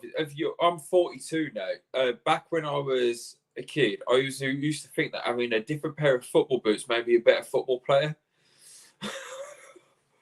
I think, and Adidas Predator, I could get the ball harder. It's almost like part elitism. You would, I don't know. But anyway, I got myself out of that, and since I got myself out of that, I never returned to it. But I just went back into airsoft, trying to have a bit of fun. But fucking airsoft. Are people who moan about lasers? You're full of shit. That's what you're trying to say. Rather than telling what we did, people who talk about airsoft guns being lasers, you're all full of shit. Yeah, and it's full of shit, different basically. degrees of shit. It's you're either 9 out of 10 shit, 8 out of 10 shit, or 7 out of 10 shit. Is it that part of someone's mentality where they're going on a Facebook post or something and they're just trying to outdo someone? They're just going to well, I could get an extra 20 meters than you. To try and prove something. On femme fatale, it is like small dick syndrome. That's what it is. It's small dick syndrome. It's like, if I do this to my gun, it's going to shoot 90 meters, where it only shoots 60. Somebody's talked about. But again, there's with that, airsoft meters and real meters. Exactly. With that, you could have like, an 18-inch schlong and be absolutely useless, couldn't you? But however, there is an analogy. There's an analogy between dick size and airsoft guns, which is you might have the bigger dick, but it won't perform over the longer period of time because big dicks find it difficult to maintain an erection. So if you have this ultra high performance gun, on the day it works great, and then it fucks up, that's your 14-inch porn dick. But if you've got a reasonable 8-inch dick that you don't need Viagra for, it's going to perform every game. So what do you want? Do you want your super ultra great airsoft gun to perform great for that one game, but shit for the next 4? Or do you want to consistently hit that G-spot in the airsoft world and perform? Yeah. And that's the thing that people need to realise. It's like, what are you? Are you like an elitist performance athlete that wants the best out of every single occasion? Then you have to pay every single time that you play fucking airsoft. Or do you just want to go out there, hit 50, 60, 70 meters and enjoy that thing, what you said, that whole thing about the small dick energy and things like that, is it just a weird flex where people are just trying to like one-upmanship people? You're trying to one-up, you're trying to make the people that... I think they are. I think when I brought my TM, I thought I'd enter the master race, and then I brought the MTW with the line underneath the fucking handgun, or whatever it is, the fucking pistol grip. I heard you cope with the airline with the pistol grip really fucking well. Why? Because I'm shooting people from fucking 60, 70, 80 yards and they don't know where the fuck I'm from. So if I could hide behind this bush and shoot all your teammates without being spotted, because I don't want to recoil, because I want to feel like a bit of a kick. And I think where the realignment came for me from airsoft was I was always trying to equate it to a realistic situation. And I realised I would have been slighted and dead now if this was a real situation. So I'm going to have it as fun. And go back to the source, the MTW with its rate of fire and its silenced fucking dispersal of BBs, because I've got a foam suppressor, made airsoft fun. With a recoil, I was always going, I hope my gun performs better than everybody else's, and I hope I don't drop the bugger. Do you know what I mean? I hope I don't drop this. I'm going to have to fucking find an upper or a lower. MTW was, if I drop this, it ain't going to matter any difference. And it's quieter and it performs just as well, if not better than my TM. Like Josh said, he's had some people fall over to the point where they've pole vaulted themselves on their MTWs. The MTW's been fine. You know what I mean? I've seen people run through doorways with PTWs that cost thousands and snap them in half instantly. Yeah. So, but question... And the thing is, I think it all comes down to airsoft elitism. What do you want? Do you want something that everybody sucks you off about, or do you want something that works? I brought a gun that everybody sucked me off about, and it didn't work as better as the gun that I got. So my MTW in airsoft games works better than my super duper TM Eagle 6 Camerades fucking 416, and the reason for that being is it's quieter, and So it's quieter. There you go. we've actually got some good questions here. So this one says, what would you say is the cheapest and most reliable out of the box gun for under £150? The AAP. The AAP pistol is very good. In terms of rifles, for that kind of money, I'd just perhaps buy an Aries. Aries are pretty good out the box. Either an Aries, G&G CM16 with a good hop, or an Aries. There's guns you can get that will shoot perfectly fine. It's only when you're chasing perfection you start sort of spending big money. In America, a bullet is based off of the 5.56 cartridge and the 308 cartridge released every year. Slightly better benefits equals super expensive. I think you find that with anything. You find it with air rifles as well. You can buy, the pellets where you spend 10 quid for that comment has got a certain amount of righteousness, but a certain amount of bullshit.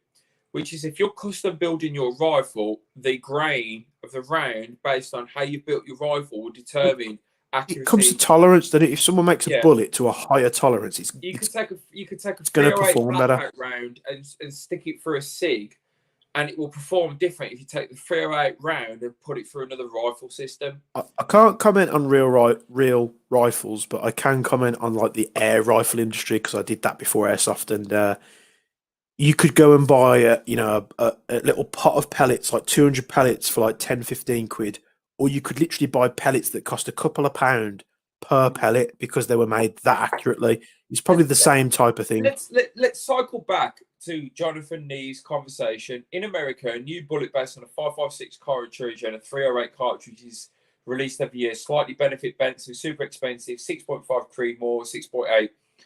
224 Valkyrie, 3.40. There is a in the real steel world, whether it's to do with military or to do with like quarry hunting or just target shooting, there is a formula. People have a different barrel, a different grain, a different gunpowder, and they will spend years trying to fine tune what works well for their system. I talked to somebody who is 223 Remington, and they're doing 2-inch groups at 600 yards as a recreational shooter. Talking £2.50 a round. And that person has gone through so many different variations of round and barrel to get to the point of what that works for them. Now, if you look at 308, 338 Winchester, forget about .50 for a second. You look at let's say the Accuracy International rifle. And the Accuracy International rifle will perform very differently at 308 and 338.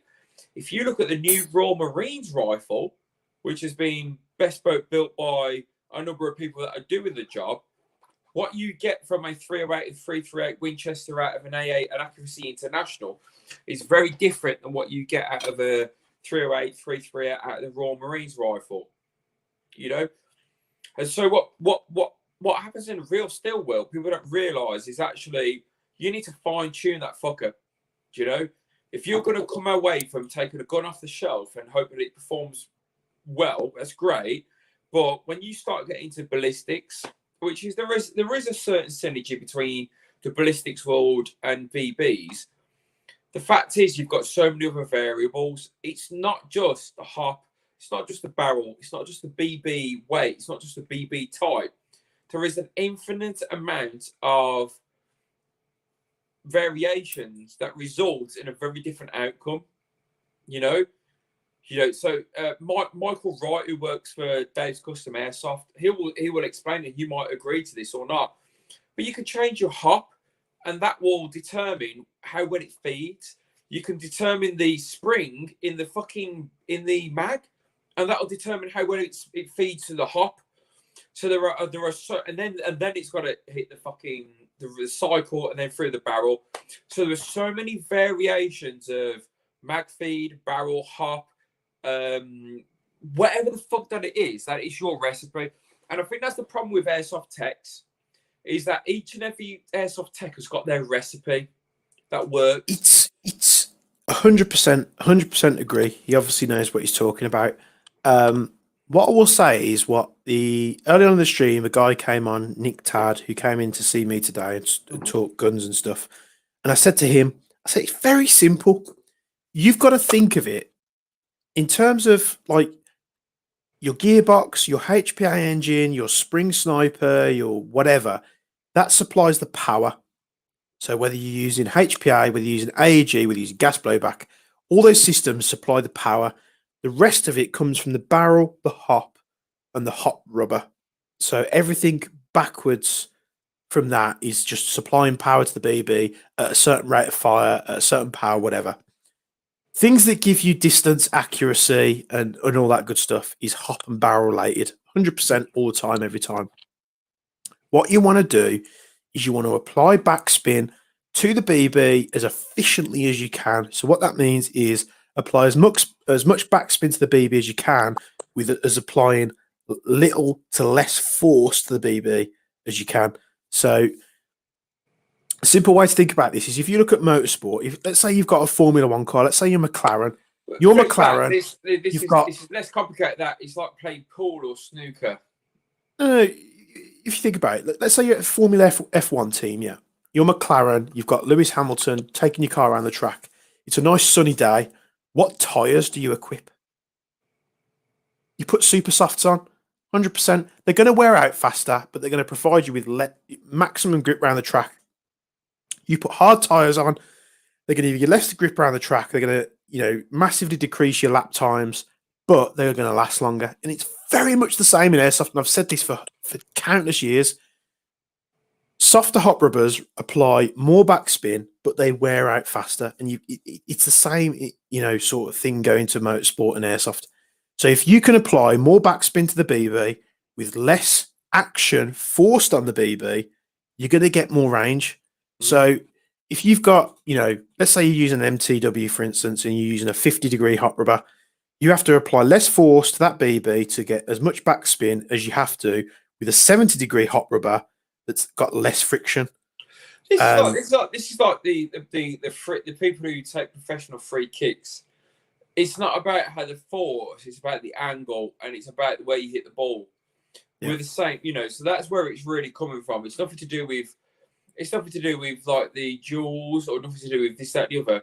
It is that fine balance between impact, angle.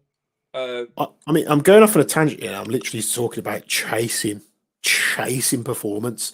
There's loads of guns you can get out of the box and they'll shoot, more than like our box, which is a good thing for this question from Simon O'Brien. Question for you both. If you had to choose a cheap underdog brand to use, what would it be? Not a mainstream brand, including the MTW. So what would you choose, Andy?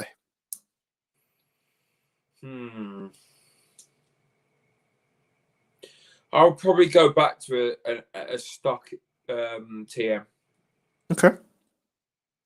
I would go stop chasing that extra bit of power and then realise that out of it, it's a refined piece of equipment and that the extra 20-30% was ego, Yeah. So you've got that quality Japanese, quality control, those TM unicorns that they speak of, the fairy dust. Yeah, Honda Civics, they're good on their own. You can do a little bit to a Honda Civic and it's great. But if you buy a Ford, you have to do a lot to Ford to make it great. So, I'd go TM. The Japanese do something to a high quality. Is that what you're saying? To a certain degree.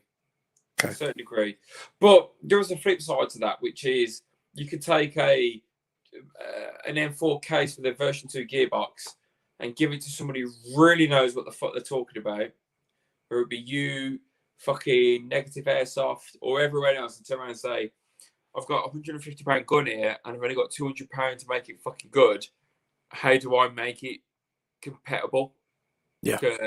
Competitive or compatible to the current fucking airsoft fucking glitterati. So what I would say, Simon, is I'm going to go off on a tangent here and against the grain. And I'm going to say, go pick up an Aries. Now, hear me out. Right here on the wall, and I will categorically tell you this is 100% the truth. I've got an LCT PP19 here, massively upgraded.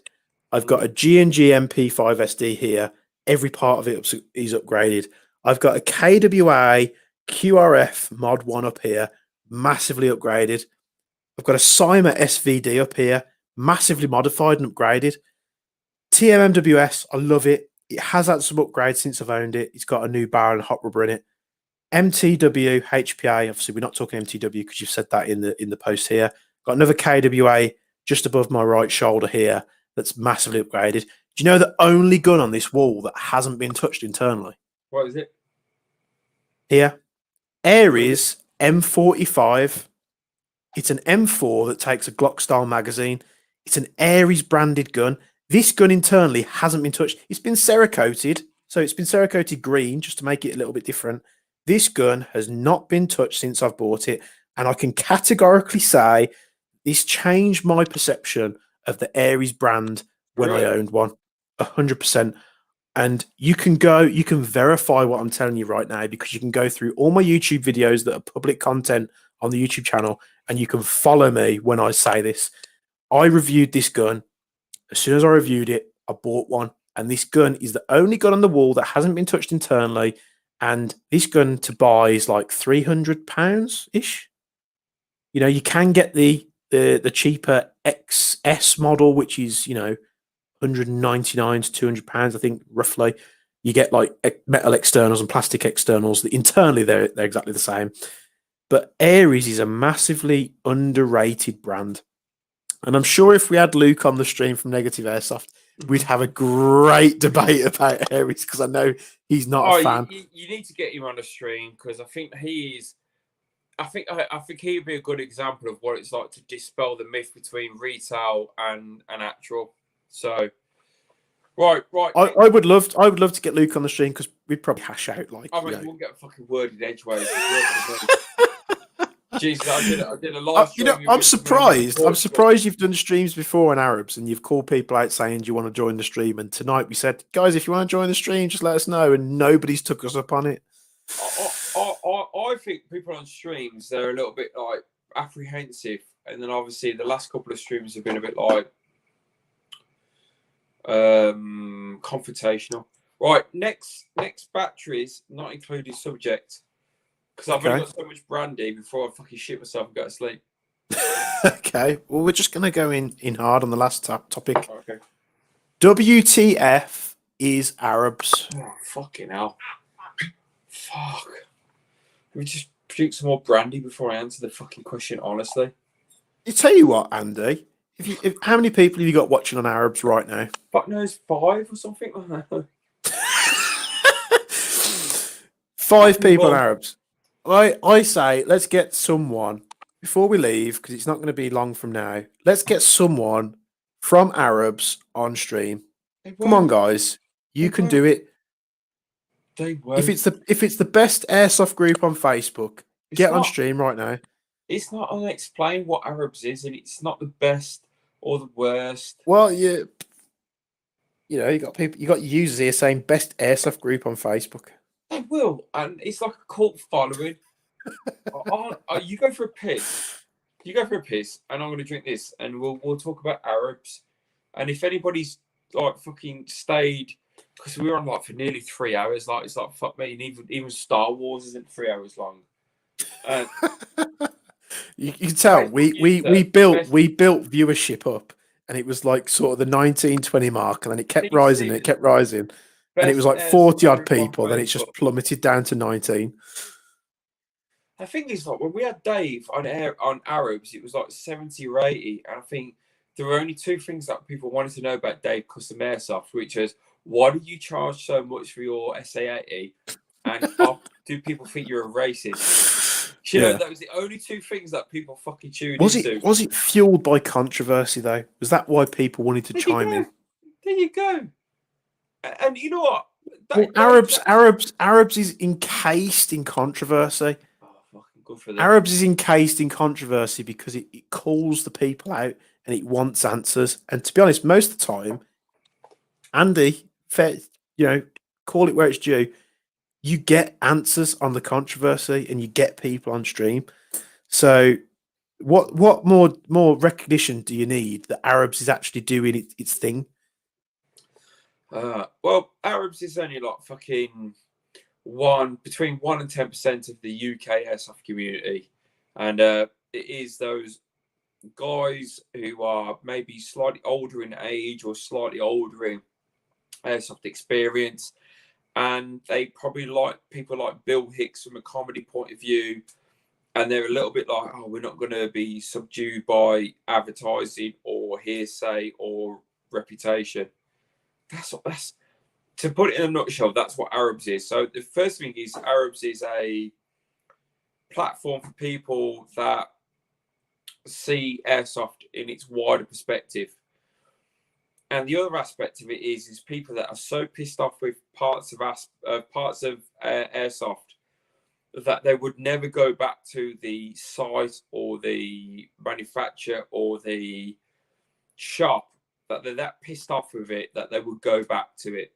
That's what Arabs is ultimately there for. So rants and bants, like rants was talking about the things that really fuck you off about airsoft. And the things that fuck them off about airsoft are shit sites, rip-off retailers, and shit gameplay. And that's the thing where they get to rant about it. And then the bants aspect of it is all of the things that are either really funny or tongue-in-cheek funny. And the fact that some people, business owners, influencers, or whatever, have taken offense to what is probably one of the smallest groups on Facebook, to the point where they're trying to address industry bodies, put us on fucking Instagram and say, oh, you guys are all fucking this, that, the other. It's like, no, we're that 1-2% of the community that goes, we accept airsoft for what it is, and everybody else is like in a fantasy land. And I think the thing is with Arabs as well is, and this is not to be age discriminatory, a lot of the other airsoft groups have got a lot of people that are young, still living with their mum in their first or second jobs. So spunking out on a load of money on airsoft gear and airsoft guns is quite easy for them to do. But on Arabs, you've got people that have got 1 or 2 children, got a business, got an income, got a family, got rent, got mortgages. And the things that they see that are challenging the integrity of their hobby, they get to rant in a place where they're not going to get called boomers or not going to get criticised for being too long in the tooth in the hobby. That was part of its allure, wasn't it? Come in here, have a rant, have a bit of banter, and no one's going to judge you for it. And then after a while, just people started really getting bent out of shape and be like, I think, to be honest, nowadays, if you put yourself out there, and this probably goes back to the influencer content creator thing, if you put yourself out there on the internet and you get criticized for something, whether it's good or bad, you can't get bent out of shape for it. You've literally projected yourself out to the billions of people that can frequent the internet. And some people are going to like you, and some people aren't going to like you. I think I'm not talking about me. I'm only just the person who set up it a year ago. But if people are of my age or thereabouts, or they're into historic comedians, they'll get Arabs. Arabs is the Bill Hicks of airsoft, you know. Arabs is the Frankie Boyle of airsoft. Arabs is the Jack D of airsoft. Arabs will come to be the Paul Chowdhury of airsoft, and it will be the harshest elements of the aspect of airsoft community, whether it be this is just us taking the piss or whether there's a truth behind every joke. And that's the problem with Arabs is UKAC is 30,000 people that are still asking questions whether a TM Glock 17 is a good buy. UKAC is the filtered down, slightly more pubescent version of UKAC. Pew Pew is everybody in Kent that loves the EDL and likes the Royal British Legion. That's no offense to Tim, he's a good guy, but it is fucking the Royal British Legion is not the most important aspect of the charities that are out there. And then Airsoft Rants and Bants it is that place where it's that unfiltered. You've been playing airsoft for 10, 15, 20 years. How the fuck do you really feel about it? And no other airsoft group gets that. You know, Airsoft Europe became about, I'm an airsoft player from Portugal. I play 3 times a year, but I've got 20 sponsors. Right, fuck you. You know, Airsoft UK, UK Airsoft Forum is basic. UKAC is basic with a bit of puberty. So where else do people get to vent and really talk about how they think about their hobby? And people that really like fucking go to town on Arabs don't realise it's like, all right, one of my favourite people on Airsoft and Arabs is Steve Simmons. I'll tell you the reason why Steve Simmons is one of my favourite people on the whole of the page. The guy's got 5 kids and he loves Airsoft. So he is making allowances through everyday life and trying to have that balance between Airsoft, between it's my enjoyable hobby balanced with my family life. Yeah. And when you look at somebody like that, you measure Airsoft against things like going fishing, playing pool, going snooker, and playing golf. It is not life. It is complementary to life. You know, playing an airsoft game in a mill sim with nods doesn't make you a soldier. It makes you somebody that's having a laugh on a weekend. Playing airsoft and contributing towards the Royal British Legion to buy a patch doesn't make you a fucking soldier. It doesn't make you a patriot. What airsoft is for me, it is no matter what walk of background and life you're from, you found a hobby that you enjoy. And despite the fact that you've got money, rent, bills, kids, mental health issues, societal issues, you will still invest your time and energy and money into playing that game. It doesn't have to have a secondary motive other than enjoying that. And yet every other Facebook group is, I've got the best gear. I'm new to this. I'm supporting the armed forces. I'm pro-Brit. Fuck me when Jay Bronfield did that. Here's my airsoft group, and if you're not from the UK, we're not letting you in. You xenophobic fucking cunt. It's like, what the fuck has that got to do with airsoft? So Arabs is that place where people garner in and they go, I'm going to have a laugh about the shit that I've seen in airsoft for 5, 10, 15, 20 years. But I'm also going to vent off about the shit about my favourite hobby that I've been enjoying for the last 5, 10, 15, 20 years. And if you don't get that about Arabs, get the fuck out. Yeah. You know? That's probably the thing that annoys me most about the page is that those that moan about it don't have to be in there. They don't have to be in the group, do they? So they join the group, they find that people are having a rant and a bant, and they're like, oh, I don't agree with this. But then instead of just leaving, they kick a massive fuss about it. And all you're doing is just putting the world to rights, really, aren't you? The thing about Arabs, what people don't really realise is that it defeats the object about volume of followers. So in the music industry, I learnt this. I've got a mate who's got a couple of million followers, earned a Grammy, and this, that, and the other, and he's still broke. And not broke, he's earned a lot of money, but now the scene's changed, he's broke. And they used to talk about this thing called the super fans, which is better to have £1,000 fans that buy into what you're talking about than it is to have 1 million people that don't know what the fuck you're talking about. And this whole conversation drags it back to all the influencers and all this, that, and the other, which is like, if I was a site owner, I was launching a product, I would have to go to whoever, fucking Femme Mustang, whatever the fuck that it is, fucking unicorn Mustang.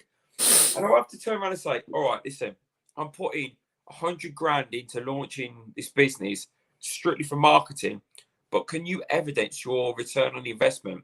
How many of your 40,000 or 70,000 people are relevant to my demographic? That's what Arabs is. It's an isolated demographic of working class people who aren't frivolously spending money left, right, and centre on nods and expensive guns because they're still living with their mum. It's like working class people who are got families, jobs, and this, that, and the other, Real people. Real people. And that's what people don't get. And what influencers and entrepreneurs don't understand is your market audience is people that buy into you based on integrity, that will buy your product and then tell people 5 years after that you're still the shit. You know, and that's what Arabs is about. Arabs is about Land Warrior. It's about you. It's about Justin from fucking Gale.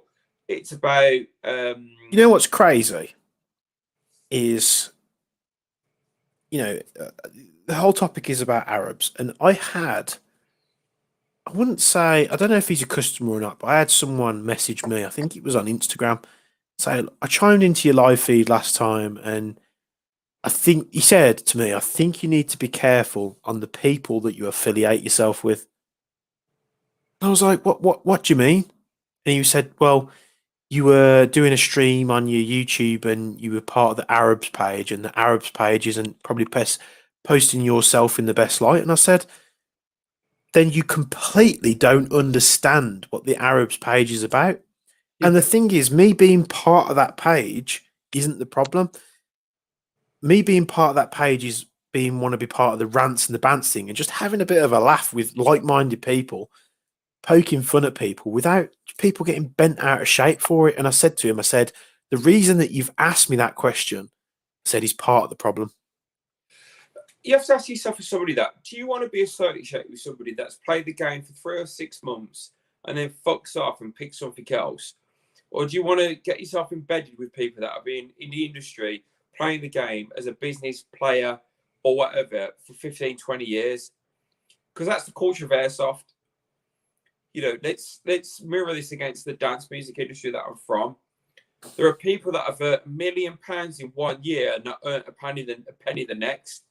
There are people that have earned £100,000, £200,000 a year for 20 years, and they're still about. And that is the fundamental synergy between integrity and being infamous. You know, there are influencers out there that are desperate to cause traffic to their Instagram accounts, but there are retailers that have been out there for 5, 10, 15, 20 years that will still be out there. And the difference is that the long game plays it. So if anybody looks at Arabs and thinks, "Oh my God, you're the worst of Airsoft," it's like, okay, It's so like what I said to the guy. I said the thing is, I've joined that page for whatever reason. I said that's part of who I am. I said if I'm not being honest with who I am, what's the point in any of this? So if I'm thinking like, oh, I can't be part of this page because being affiliated with the Arabs page, you know, it might be detrimental to my business. I don't believe that at all. So if I'm making a decision where I'm like, oh, I can't be part of them because it's going to hurt my business, that's me not being true to who I am. Because honestly, I don't find an issue with the Arabs page at all. Yes, you know, granted, you've had some people in the Arabs page, you know, do controversial shit, and that's more the individual than the group collective. I said, but no one's going to tell me who I can and I can't affiliate with. my general issue was like, there's a guy, I don't know who runs Chairsofter. Andy Self, is it? I know Andy Self, yeah. Lovely guy. But when he promotes his Airsofter, it's like the figures and the people that are behind the airsoft industry. It's like, okay, mate, but your most important capture is your consumers. It is not the Will Greenwoods and the Jets and the Kicking Mustangs and the Ben Webbs of the airsoft world. They're not fucking important. The most important people are the people that have been here for 20 years and the people that have been here from day one. You know, and bridging that gap. How do you create a customer based on longevity? You know, that's the real catchment. It's the long game. You know, I've set up 2 businesses. From companies' house, I've set up 2 businesses. And the long game is the one that wins it every single time. Now, it's very easy from running a media channel or running an Instagram account that you think that you've got a gauge based on where the industry is at this particular time. But if you want a good gauge of where it's going, you need to look 5, 10, 15 years back in the past, and you'll be able to gauge where 2, 3, 5, 10 years is into the future. Not simply turn around and saying, I'm going to put people and talk to people that are relevant today. Because I guarantee you, everybody that's been on Airsoft or IWA, you know what I mean? Like fucking Scott Allen has been around for longer than most people. That's what I'm saying. If this group was so bad, Scott's been around in the industry for a long time. He wouldn't affiliate with himself with a group that was detrimental to himself and his business, would he? He obviously sees that this group is okay. Well, it goes back to it, which is you, Scott Allen, fire support, patrol base, combat safe. Sorry, not combat Stevenage. You know, whether I do like a fucking credit search and see how well people have been selling and billing.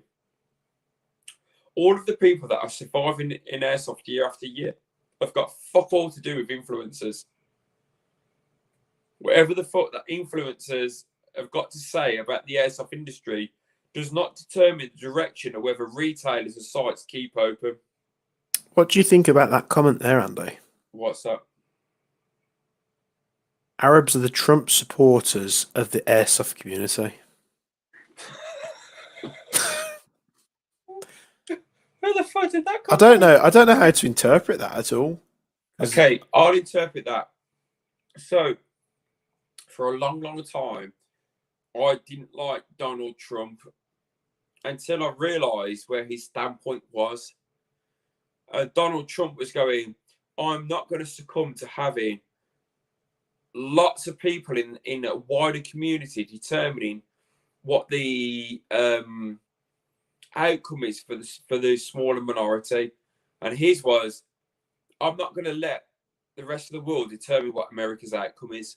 That's what it was.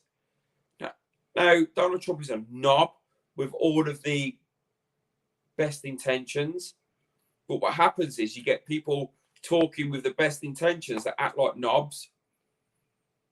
And that is... I don't think Arabs are the Trump supporters of the Airsoft community at all. I think they're furthest from it because those in the Arabs group will literally... Arabs are not liberal Democrats. They're not conservatives. They're fucking anarchists. They question everything. People, what I term to Arabs is that they'll question absolutely everything, whether you're left or you're right or whatever. It doesn't matter. It's kind of like a unbiased, an unbiased criticism. Is Johnny Rotten and fucking Frankie Boyle. There you go. So Arabs is Johnny Rotten and Frankie Boyle. You know that's it. You know. That is as simple as it. It really is as simple as it. We will take the piss out what the fuck we want to, and that's the banter side of things. And the rant side of things is. Do you know what? Do you know what I compare Arabs to right now? Arabs. I've always said this to people in terms of my own personality. I will tell you how it is. Yeah. There's no ulterior motive. There's no hidden agenda. If I've got a problem with you. And this is just me on a personal scale, I will tell you to your face. And that's how I think you would want me to be. Yeah. If I think you're a dickhead, I'll tell you you're a dickhead. I'm not going to go around and slag you off to other people and say, oh, you know, that guy, you know, he's a bit of a dickhead.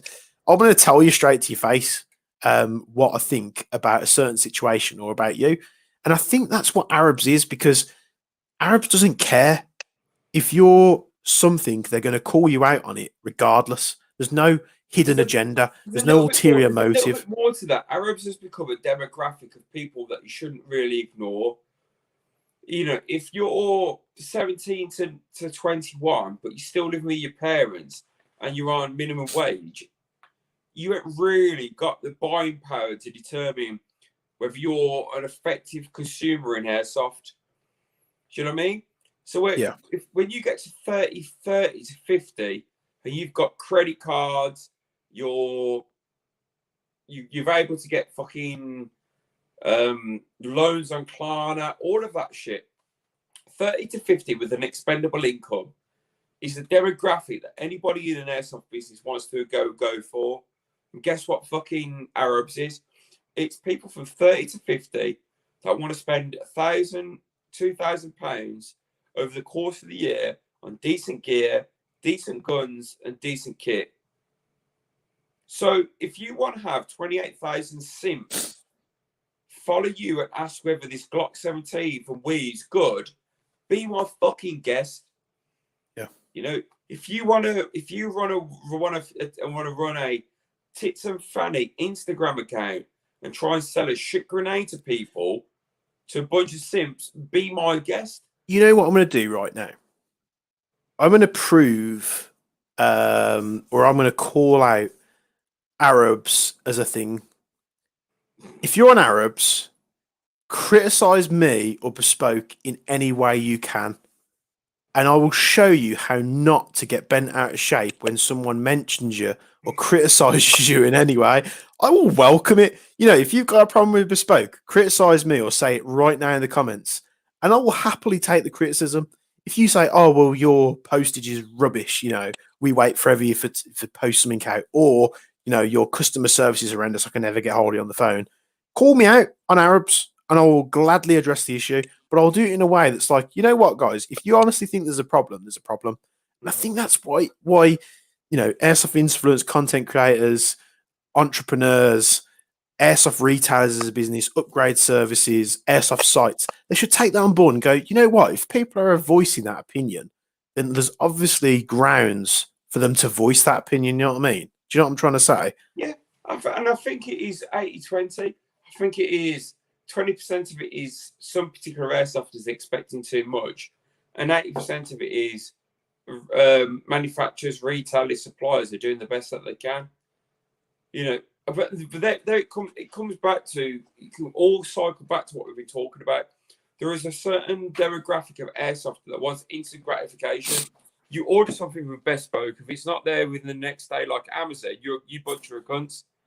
And then there is an element of airsoft that is spending 2, 3, 4, 5 grand a year that goes, I'll wait 4, 5 weeks.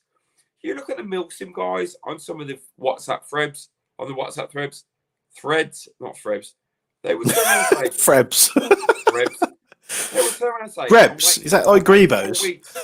I'm waiting 4 weeks for 5 grand's worth of night vision. I don't think anything of it. But I think what this is. Do you have to be like me saying that? And I can't see who's posted that comment, but saying that James Parker is a really ridiculously honest guy. What a bastard. Do you think that people who react badly to a bit of Arabs criticism either can't handle it, or they've got something to hide, or they are actually indeed doing something wrong? Both or three? Yeah. But Arabs is a page. It's not attacking you.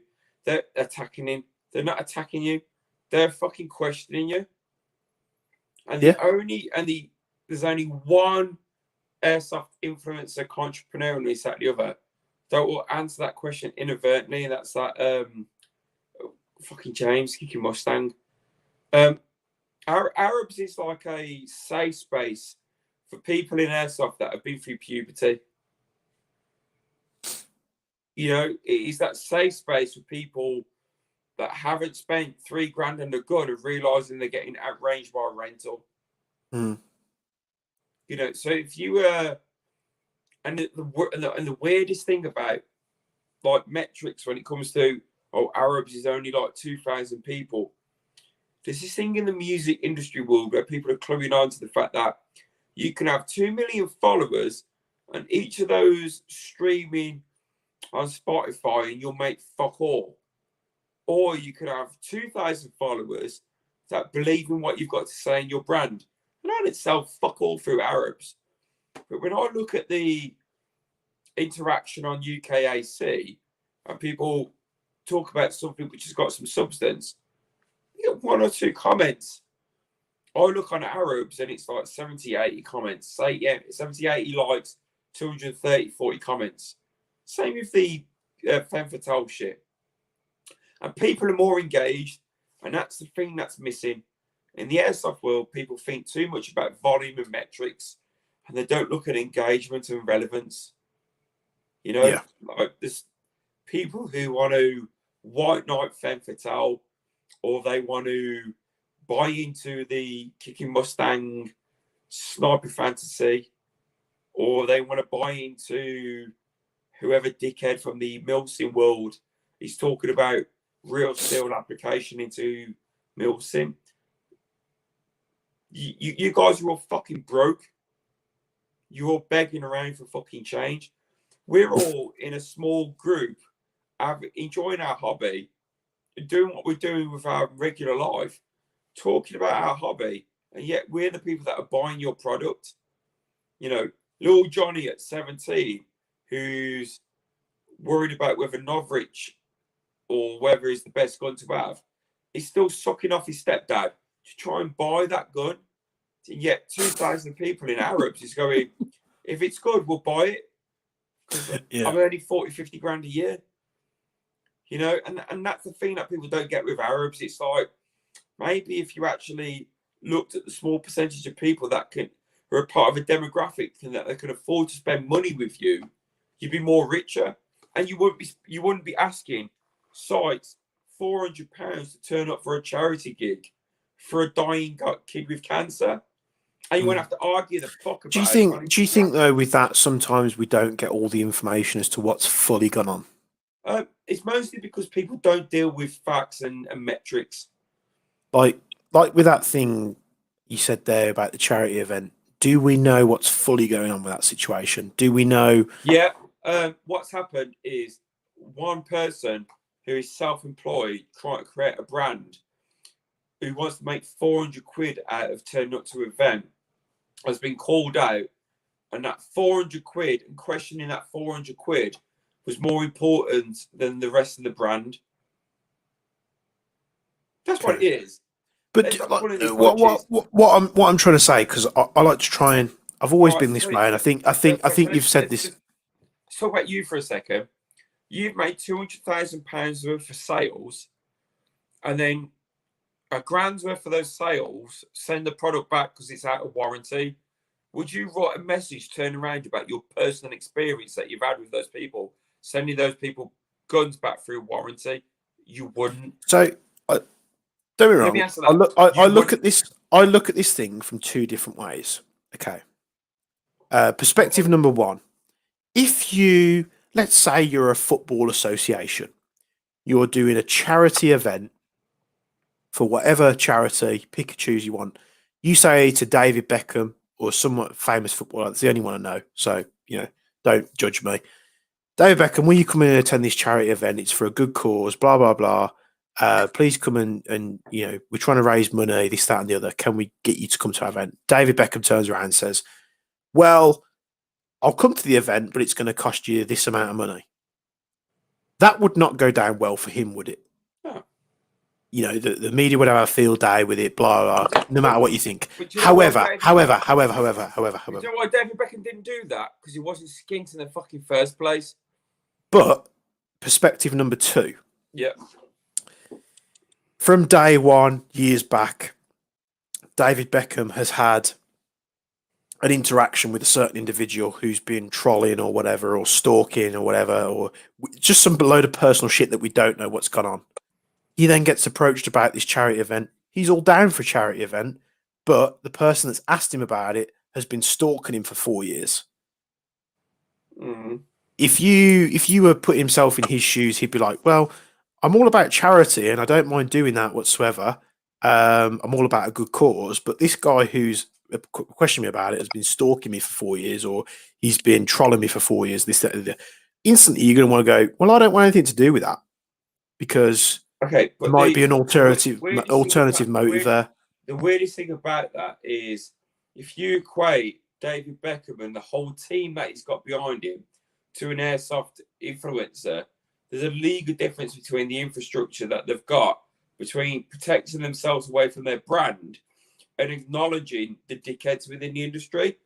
And the difference between somebody at the Airsoft world and David Beckham. David Beckham's had a prolific career in one of the highest rated sports in the world. If you've got an I'm not going about like how much of a celebrity he is, because he's vastly different. Don't be wrong, he's vastly different. let's They're call people it. in the Airsoft world. I think they're Let's the David Beckham of Airsoft. let's call it out for what it is. So this thing obviously is kicked up. This probably goes back to the beef soft, sort of topic that we had. But let's go back to what it is. Kelly gets asked to do a charity event, but the person that's asked to do this charity event, she's had altercations with over the past many years. She might, and I'm not talking in anyone's defense. I'm not taking one side either. I'm trying to be literally, taking the perspective of everybody, because this is just how mentally I, sort of exist. She's had an altercation with this guy for over the past, like, how many ever years, and they've had, differences, this, that, the other, and there's a lot of shit that's gone on. She might just want to distance herself from that because of the individual that's asking her to do it. If it was someone else asking her to do it, she might have gone, you know what, I'll turn up for the charity event. If you're Wayne Rooney and you've got a problem with Steven Gerrard, do you select the whole Liverpool team? No, you wouldn't, would you? So that's what she did. So what you're saying is, because of this stuff that's kicked off, she slated the whole Arabs team. Is that what you're saying? It's not just the Arabs, it's Airsoft influencers. When they've had a bad experience with one site, they slate the industry. So when Kicking Mustang has had a bad experience at a site, it equates to the Airsoft players and the community are all dicks. So once one person has had an issue with the one particular side of the Airsoft Facebook groups, the Airsoft social media groups, they think the whole world's dicks. Yeah. Okay. That's what it boils down to. The differences between David Beckham and Kicking Mustang and Kelly Femme Fatale is David Beckham's got a full multitude of a PR team that know how to handle negative press, and Kicking Mustang is an Airsoft player, and Kelly's got an OnlyFans account to shoot some Airsoft guns. They're playing a high ball game of popularity in a way that is more attributed towards how celebrities manage themselves. And Kicking Mustang and Kelly are not fucking celebrities. No one. I know. I'm just trying to. I'm trying to make the argument easier to understand. There is no correlation between a household name in football and some guy or some girl who shoots 6mm BBs at Simps. Don't get me wrong. It's very hard to sort of compare one to the other, but I'm just trying to make it in a way that's easily understandable, so you can try and put yourself in their shoes and make that decision the same way that they would. The thing is, though, when they're in their position, I've been in that world before. I've been in the music industry, whether you're a breakthrough DJ or you've won a Grammy as a DJ or producer. And in actual fact, the people that have got the longevity in the industry, where they're still picking Grammys up 10, 15, 20 years after their career has been incepted, is a far different approach to how airsofters do. And airsofters that are trying to tune in on a quick buck are aligning themselves with beef. They're aligning themselves with short-term hits. This is the reason why it's like, I suppose, if you take a band like Oasis, I think a comparative argument. Like Oasis, and they write an album, and they write another album. 25 years on, people are still waiting for an Oasis album to come. But if you're all fucking Snow Patrol, or you're some band that's caused some fucking controversy, you'll drop what you've got to say, and you're irrelevant the year after. And it's to do with the quality of the content. So being a controversial cunt like Pete Doherty, nobody gives a fuck about the baby shambles anymore, but people will still talk about Oasis. And that's what it is about Airsoft. You could be the Pete Doherty of Airsoft and cause some controversy and be a bit of a twat in the industry. But in 5 or 10 years' time, no one will give a shit about you. So do you think the problem more is how individuals handle the situation? I think it's to do with integrity. It is that simple word, integrity. And you either playing a short game or the long game. you've had an airsoft business for 5-10 years. Scott from Land Warriors had a business for 5-10, 15 years. Ammo Droppers had a business for 5 or 10, 15 years. Frank from Fire Support has had a business for 5, 10, 15 years. Camera Rays has had one for 5. You know, you could pick out any other airsoft business that's still here and now. And yet airsoft influencers relevance it comes every week or every month. Now, you're not begging for business. Fire Support not begging for business. Land Warrior not begging for business. Let's have a look at the big sites. All of the big sites in the country, they're not begging for business. Who's trying to make themselves relevant? Airsoft influencers. And why? Because they're the most fragile and vulnerable aspect of the airsoft industry. And that is because they have to maintain relevance week in, week out, month in and month out. Yet, if the industry changes over the course of the year, you'll adapt. If a TM stops selling their guns because of some sort of licensing issue, Scott will sell Umarex. If Frank from Fire Support needs to change his pricing structure, he'll do it. And all of these companies will be here for 10, 15, 20 years longer than Kicking Mustang, Matt Musketeer, Femme Fatale, Jack Desert Storm, whoever the fuck that it is. The businesses and the sites will be here a long time thereafter. All of these fucking influencers or entrepreneurs will ever be around. And why is that? Because the core aspect of airsoft is the guns, where you can buy them, the sites, where you can play them. Outside of that, everything is secondary. Yeah. So if you start talking about you're bigger than the scene, or this Facebook group's this, or the community's this, that, and the other, cool, you'll get some traction. But you fuck all compared to the people that are making $4,000 a week off an airsoft site, or 10 grand a week turnover in airsoft sales. And that is where airsoft becomes bullshit, because it's about metrics. It's like, hang on a second, all right, Kicking Mustang, you made your money out of the London Trading Stock Exchange. You're an investment banker, you know. All right, Kelly, you probably make more money out of OnlyFans than you do out of airsoft. So how fucking relevant are you if you stop trading on the stock exchange and you stop showing your tits? Well, the moment you stop doing that, you're irrelevant. The moment you stop doing inflammatory YouTube videos, you're irrelevant. The moment you stop marketing to simps, you're irrelevant. Yet all of the shops and the sites will still be around. So are influencers more important than it? Are they as intrinsical, or are they as important to the airsoft industry as everybody else? No, you're at the fucking bottom. You know, you're making the gaps between airsoft games and airsoft purchases more interesting, because the most important part of it is playing the game, go to the sites and buying the guns. You know, and those people are a small link in the chain who, thanks to social media, elevate themselves further past than what they fucking really are. And that is the Kicking Mustang. You're slurring, mate. You're drunk. Yeah, probably. Well, we've been like nearly 4 hours in, Andy. We're going for a record. Yeah, but the thing is, though, here's the thing about him, like Kicking Mustang. He's considered smart outside of his fucking industry. You know what I mean?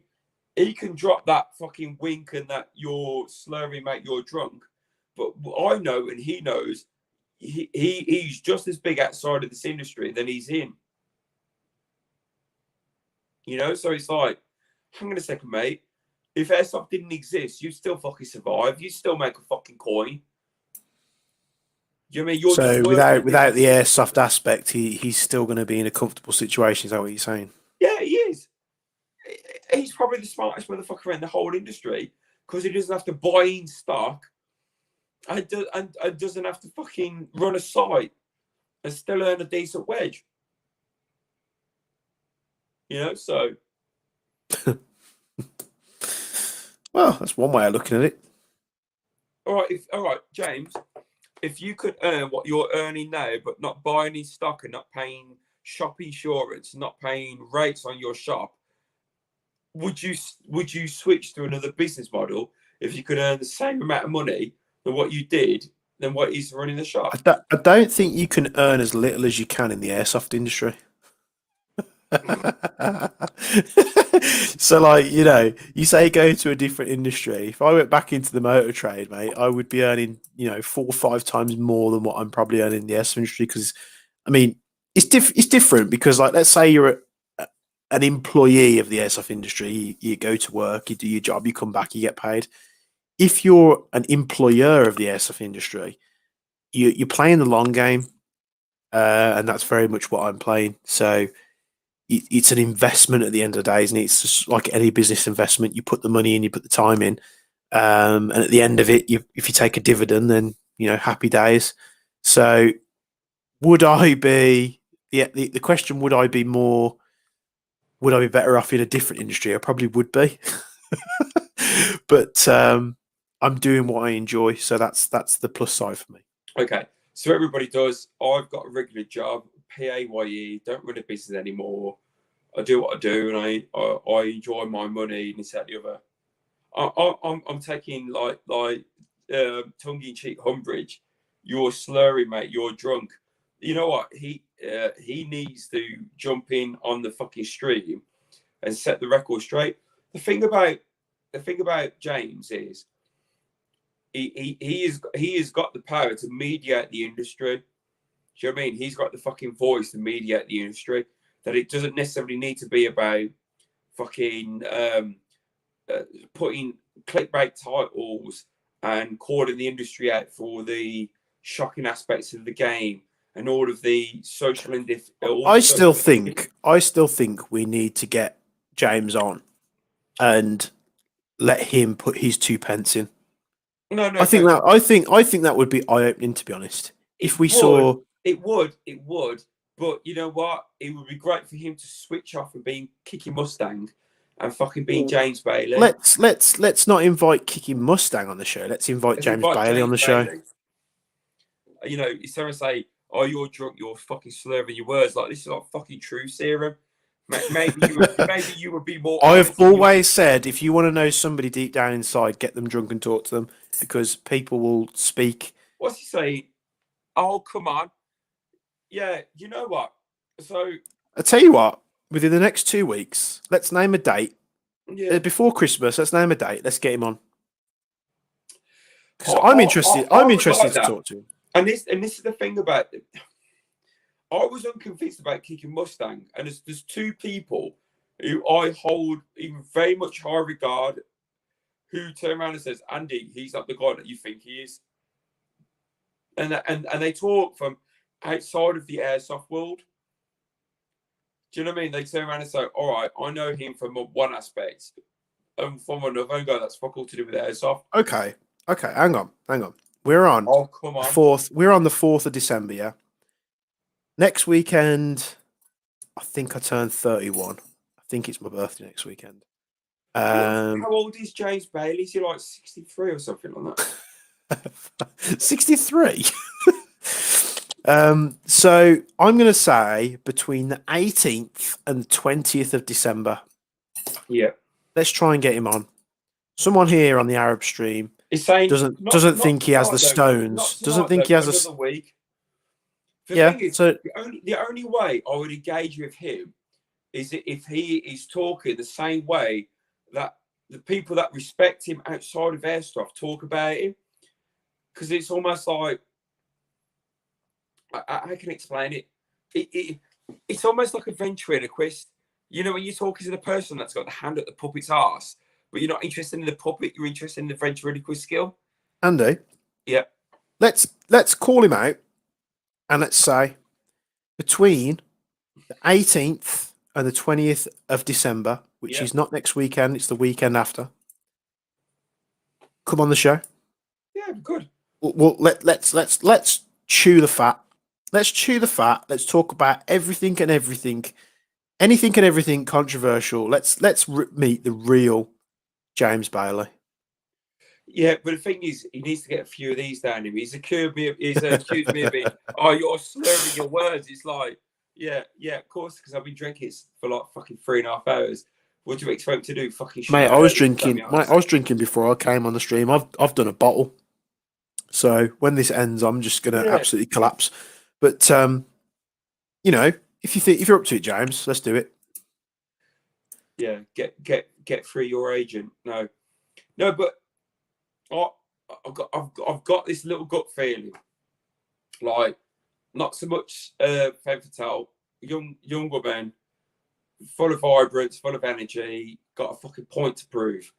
But him, he really knows how to work the airsoft industry. He's got two aspects of it. He's got I know how to fucking work the public dynamic, and I know to work the business dynamic. So what you're saying is he's a very intelligent individual, instead of someone that's fell into it. If I was a dickhead and didn't do a little bit of research on him, like I said, there's two people that vouch for him, and I go, oh fuck. All right. One of them is outside of the airsoft world. It goes, all right, and this is what I do outside of airsoft. Okay, 3 people. There's 2 people that I know personally, and one person's turned around and gone, he's from this industry. And I've gone, well, that pieces it together. This is how you've managed to manipulate, and manipulate's a strong word. This is how you've been able to be a beneficiary of the current social climate to fucking make a living out of airsoft. All right. I'm going to set this in motion then. So we're going to come up with 6 topics to talk and chew the fat with Mr. Kick and Mustang himself, James Bailey. Some point, well, it's how people know him. It's how people know him. So yeah. James, come on, let's do a live stream. Let's stream it on YouTube. Let's stream it on Facebook. Somewhere between the 18th and the 20th of December. Yeah, right, cool. Let's do 6 topics. We can let's join him in a chat on Facebook, and we'll talk about what. I guarantee you, unlike Dave Custom Airsoft, who Dave did what he was supposed to do, which is come up with some fucking preordinated answers to questions that I gave him. If you get him as James Bailey and not Kicking Mustang, he will be a fucking game changer. Because people will go, how would it be a game changer? Because I think people would see the difference between how he works media and how he works the system versus who the fuck he really is. I genuinely believe that. So are you more interested who James Bailey really is, or are you more interested in the persona? It's somewhere in between. It's how he has worked the persona to his advantage. And I think anybody who actually fucking hates him would turn around and go, all right, I understand why you've done that. And it comes back to this, and not to kind of try and think I've got an expose on him. It's like, if you're an investment banker, you will have a small amount of morals, understanding what the return on investment is, and you will take that risk, not giving a shit about it. You know what? That's what you do to get the return. I think he made a career of doing what he's doing, of leaving people with a certain impression at the expense of realising that's not how the fuck he really is. Respect where it's due, that, Andy. You know what I've got to say is that, whether he's done his airsoft videos and such and whatever, since he's come on, since he's been in the airsoft limelight, shall we say, doing what he's doing, and then he received a load of backlash, whether it's the headshots or whatever, he's never changed, has he? He's never changed, has he? So he's always been. Who knows? Who knows? He could be sat at home doing the Kicking Mustang thing and enjoying himself and tossing himself off to a couple of grams, thinking, "Fuck it, that's how they believe." Or he could be back at home thinking, "Fuck me, they've got the wrong idea of who I am, but I'm still need to maintain this for the success of it." And that is the question mark. That is the question mark, which is... I think it'll be good because this screen that you see here that's on the live stream Yeah. will have Mr. Bailey, we'll have Mr. Levy, and we'll have myself. And I think I think the reason why we like having the live chats, Andy, is we come from two very different perspectives. Yeah. I think you see one side, and I always see the other side, and we give like a joint sort of opinion of both sort of aspects. But the whole point of this conversation and the whole point of Arabs is to meet in the middle. That is that. like, do you think doing the Dave Taylor thing, because let's not beat around the bush. There was a lot of people on Arabs that didn't like Dave's custom airsoft. Okay, honestly, do you think the group perspective changed after the live stream? Possibly, but for me it did, because I went in there thinking that Dave, I think that Dave from DCA was a fucking racist motherfucker, and then what I actually started seeing him was turn around and saying, not that you're racist, but you're fucking vulnerable and you're a bit of a xenophobe. And in actual fact, you've been the victim of bullying. And so instead of seeing him as like this fucking instigator of whatever, I started looking at him thinking, fuck me, you are under the microscope. You know what I mean? I felt sorry for the guy. It's like, okay, you bought a £500,000 house and you're got an airsoft business. And a little bit like Femme Fatale, fuck me, you're fragile and vulnerable. And Kelly slated me on her fucking Instagram with her and saying, you're fragile and vulnerable. It's not an insult, it's empathy. Dave, as well as Kelly, I've got this persona which they put out, which is fragile because some dickhead on social media can break them down so quickly. And as a result of breaking people down so quickly, when there's 100 people saying that you're a dickhead and one person saying that you're not, that makes you vulnerable. And both Kelly and Dave Custom Airsoft were vulnerable. The only people that I don't see are vulnerable in Airsoft is Kiki Mustang, because he's fucking Teflon coated. Do you know what I mean? And me from Arabs, because I'm like, all right, throw at me what the fuck you went up. No, I'm not saying we're anywhere in league of those guys, but it's like, do you know what? Criticism is a really fucking good thing. And you can either take it on board and learn from it, or you can shoot it off. But that is the fundamental difference I've seen with people in not just Airsoft. Airsoft is a small community in the music industry, in the political community, in the business community. If you can show your vulnerability and people buy into you, or you can show your vulnerability and have a defense and attack mechanism to it, and people all dislike you. And that's the reason why some people buy into vulnerability. And if that person maintains their vulnerability, they'll garner support. Whereas if you're vulnerable and then you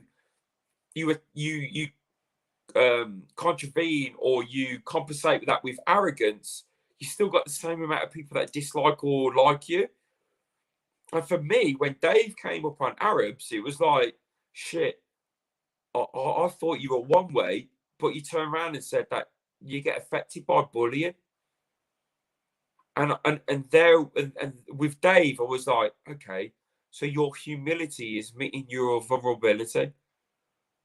And despite the fact that me and Dave are leagues away from each other, I went, fuck me. Yeah, that's your defense mechanism. Your defense mechanism from everybody attacking you is this persona. And that is as a result of you acknowledging your own vulnerability. I would be very interested in seeing whether Kicking Mustang has got any genuine vulnerabilities. We've officially, I mean, you could probably say we've officially called him out. So he said he can do that, 18th to 20th of December. Let's see how it goes. Let's prod the fire and see what happens. Fuck. We're 3 hours and 54 minutes in, Andy. We've double we've gone past the record of the first episode. So sure. Let's let people get back to their weekend and let's wrap it up. Is there anything else you want to add before we go? Yeah, mate.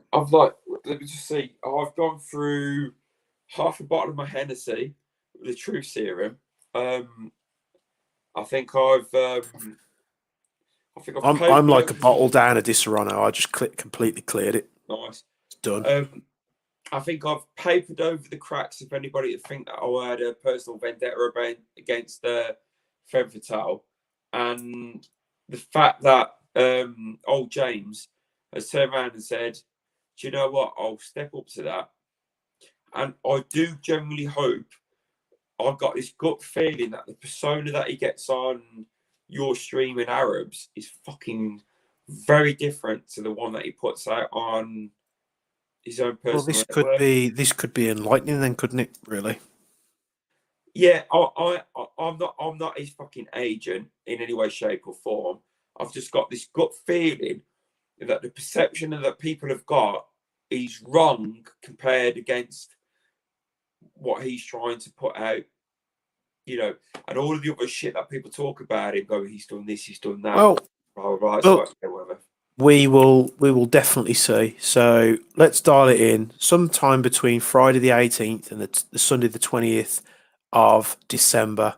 We'll see if he turns up. So Simon, I've done a bottle of Captain Morgan's. Cheers, guys.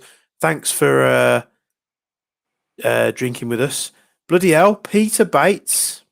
I look forward to that one. I didn't know if you noticed, Pete, but we've actually used one of your photos as the backdrop for the stream.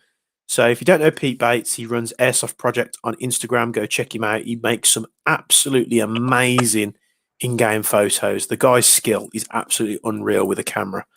I've known Pete for a while, and go check him out, guys, because his skill with a camera is absolutely second to none. I've done a bottle of Captain Morgan's. You need Alcoholics Anonymous and not fucking Arabs. This is the first time I've drank in a while. This is probably the first time I've drank since the first lockdown. That's how long it's been. Yep. But I came back. I'd had a proper stressful day, and I thought, let's just have a drink and chew the fat and see what goes on. So, shout out, yo, Josh, not Black Power, Josh. If you're there and you're in A&E and you're on your tramadol and you're on your morphine, get well soon, mate. You mean early years and post fucking. One day we will have a live stream where Josh actually features. Yeah. All right. Cool. So thanks for everyone. Thanks for everyone tuning in. Joint stream by Andy from. Is it Andy from Arabs, or do you want me to say Andy who runs Arabs? Just Andy. Just Andy Levy. Just Andy. Thanks for tuning in. We've had a constant, 20 plus viewers, which is, up on last time's stream. I think at one point we had like 40 to 50 people watching at any one time. Andy's just gone and reappeared. But thanks for tuning in. It's been 4 hours. Sorry to waffle on so much, but it's nice to get a lot of this stuff off our chest. Stay tuned. Between the 18th and 20th of December, Kicking Mustang himself has said he's going to be on stream, so we'll see if that happens. Prepare your questions. Get in the comments. We'll ask him whatever you want us to ask him. And James, if you're listening to us, we'll jump in a Facebook chat and we'll try and organise it for the 2 weeks' time. Exactly. Word. Respect. Thanks for tuning in, guys. Have a great weekend. Thanks, Andy, for joining. Okay, bro. And we'll see you in the next one.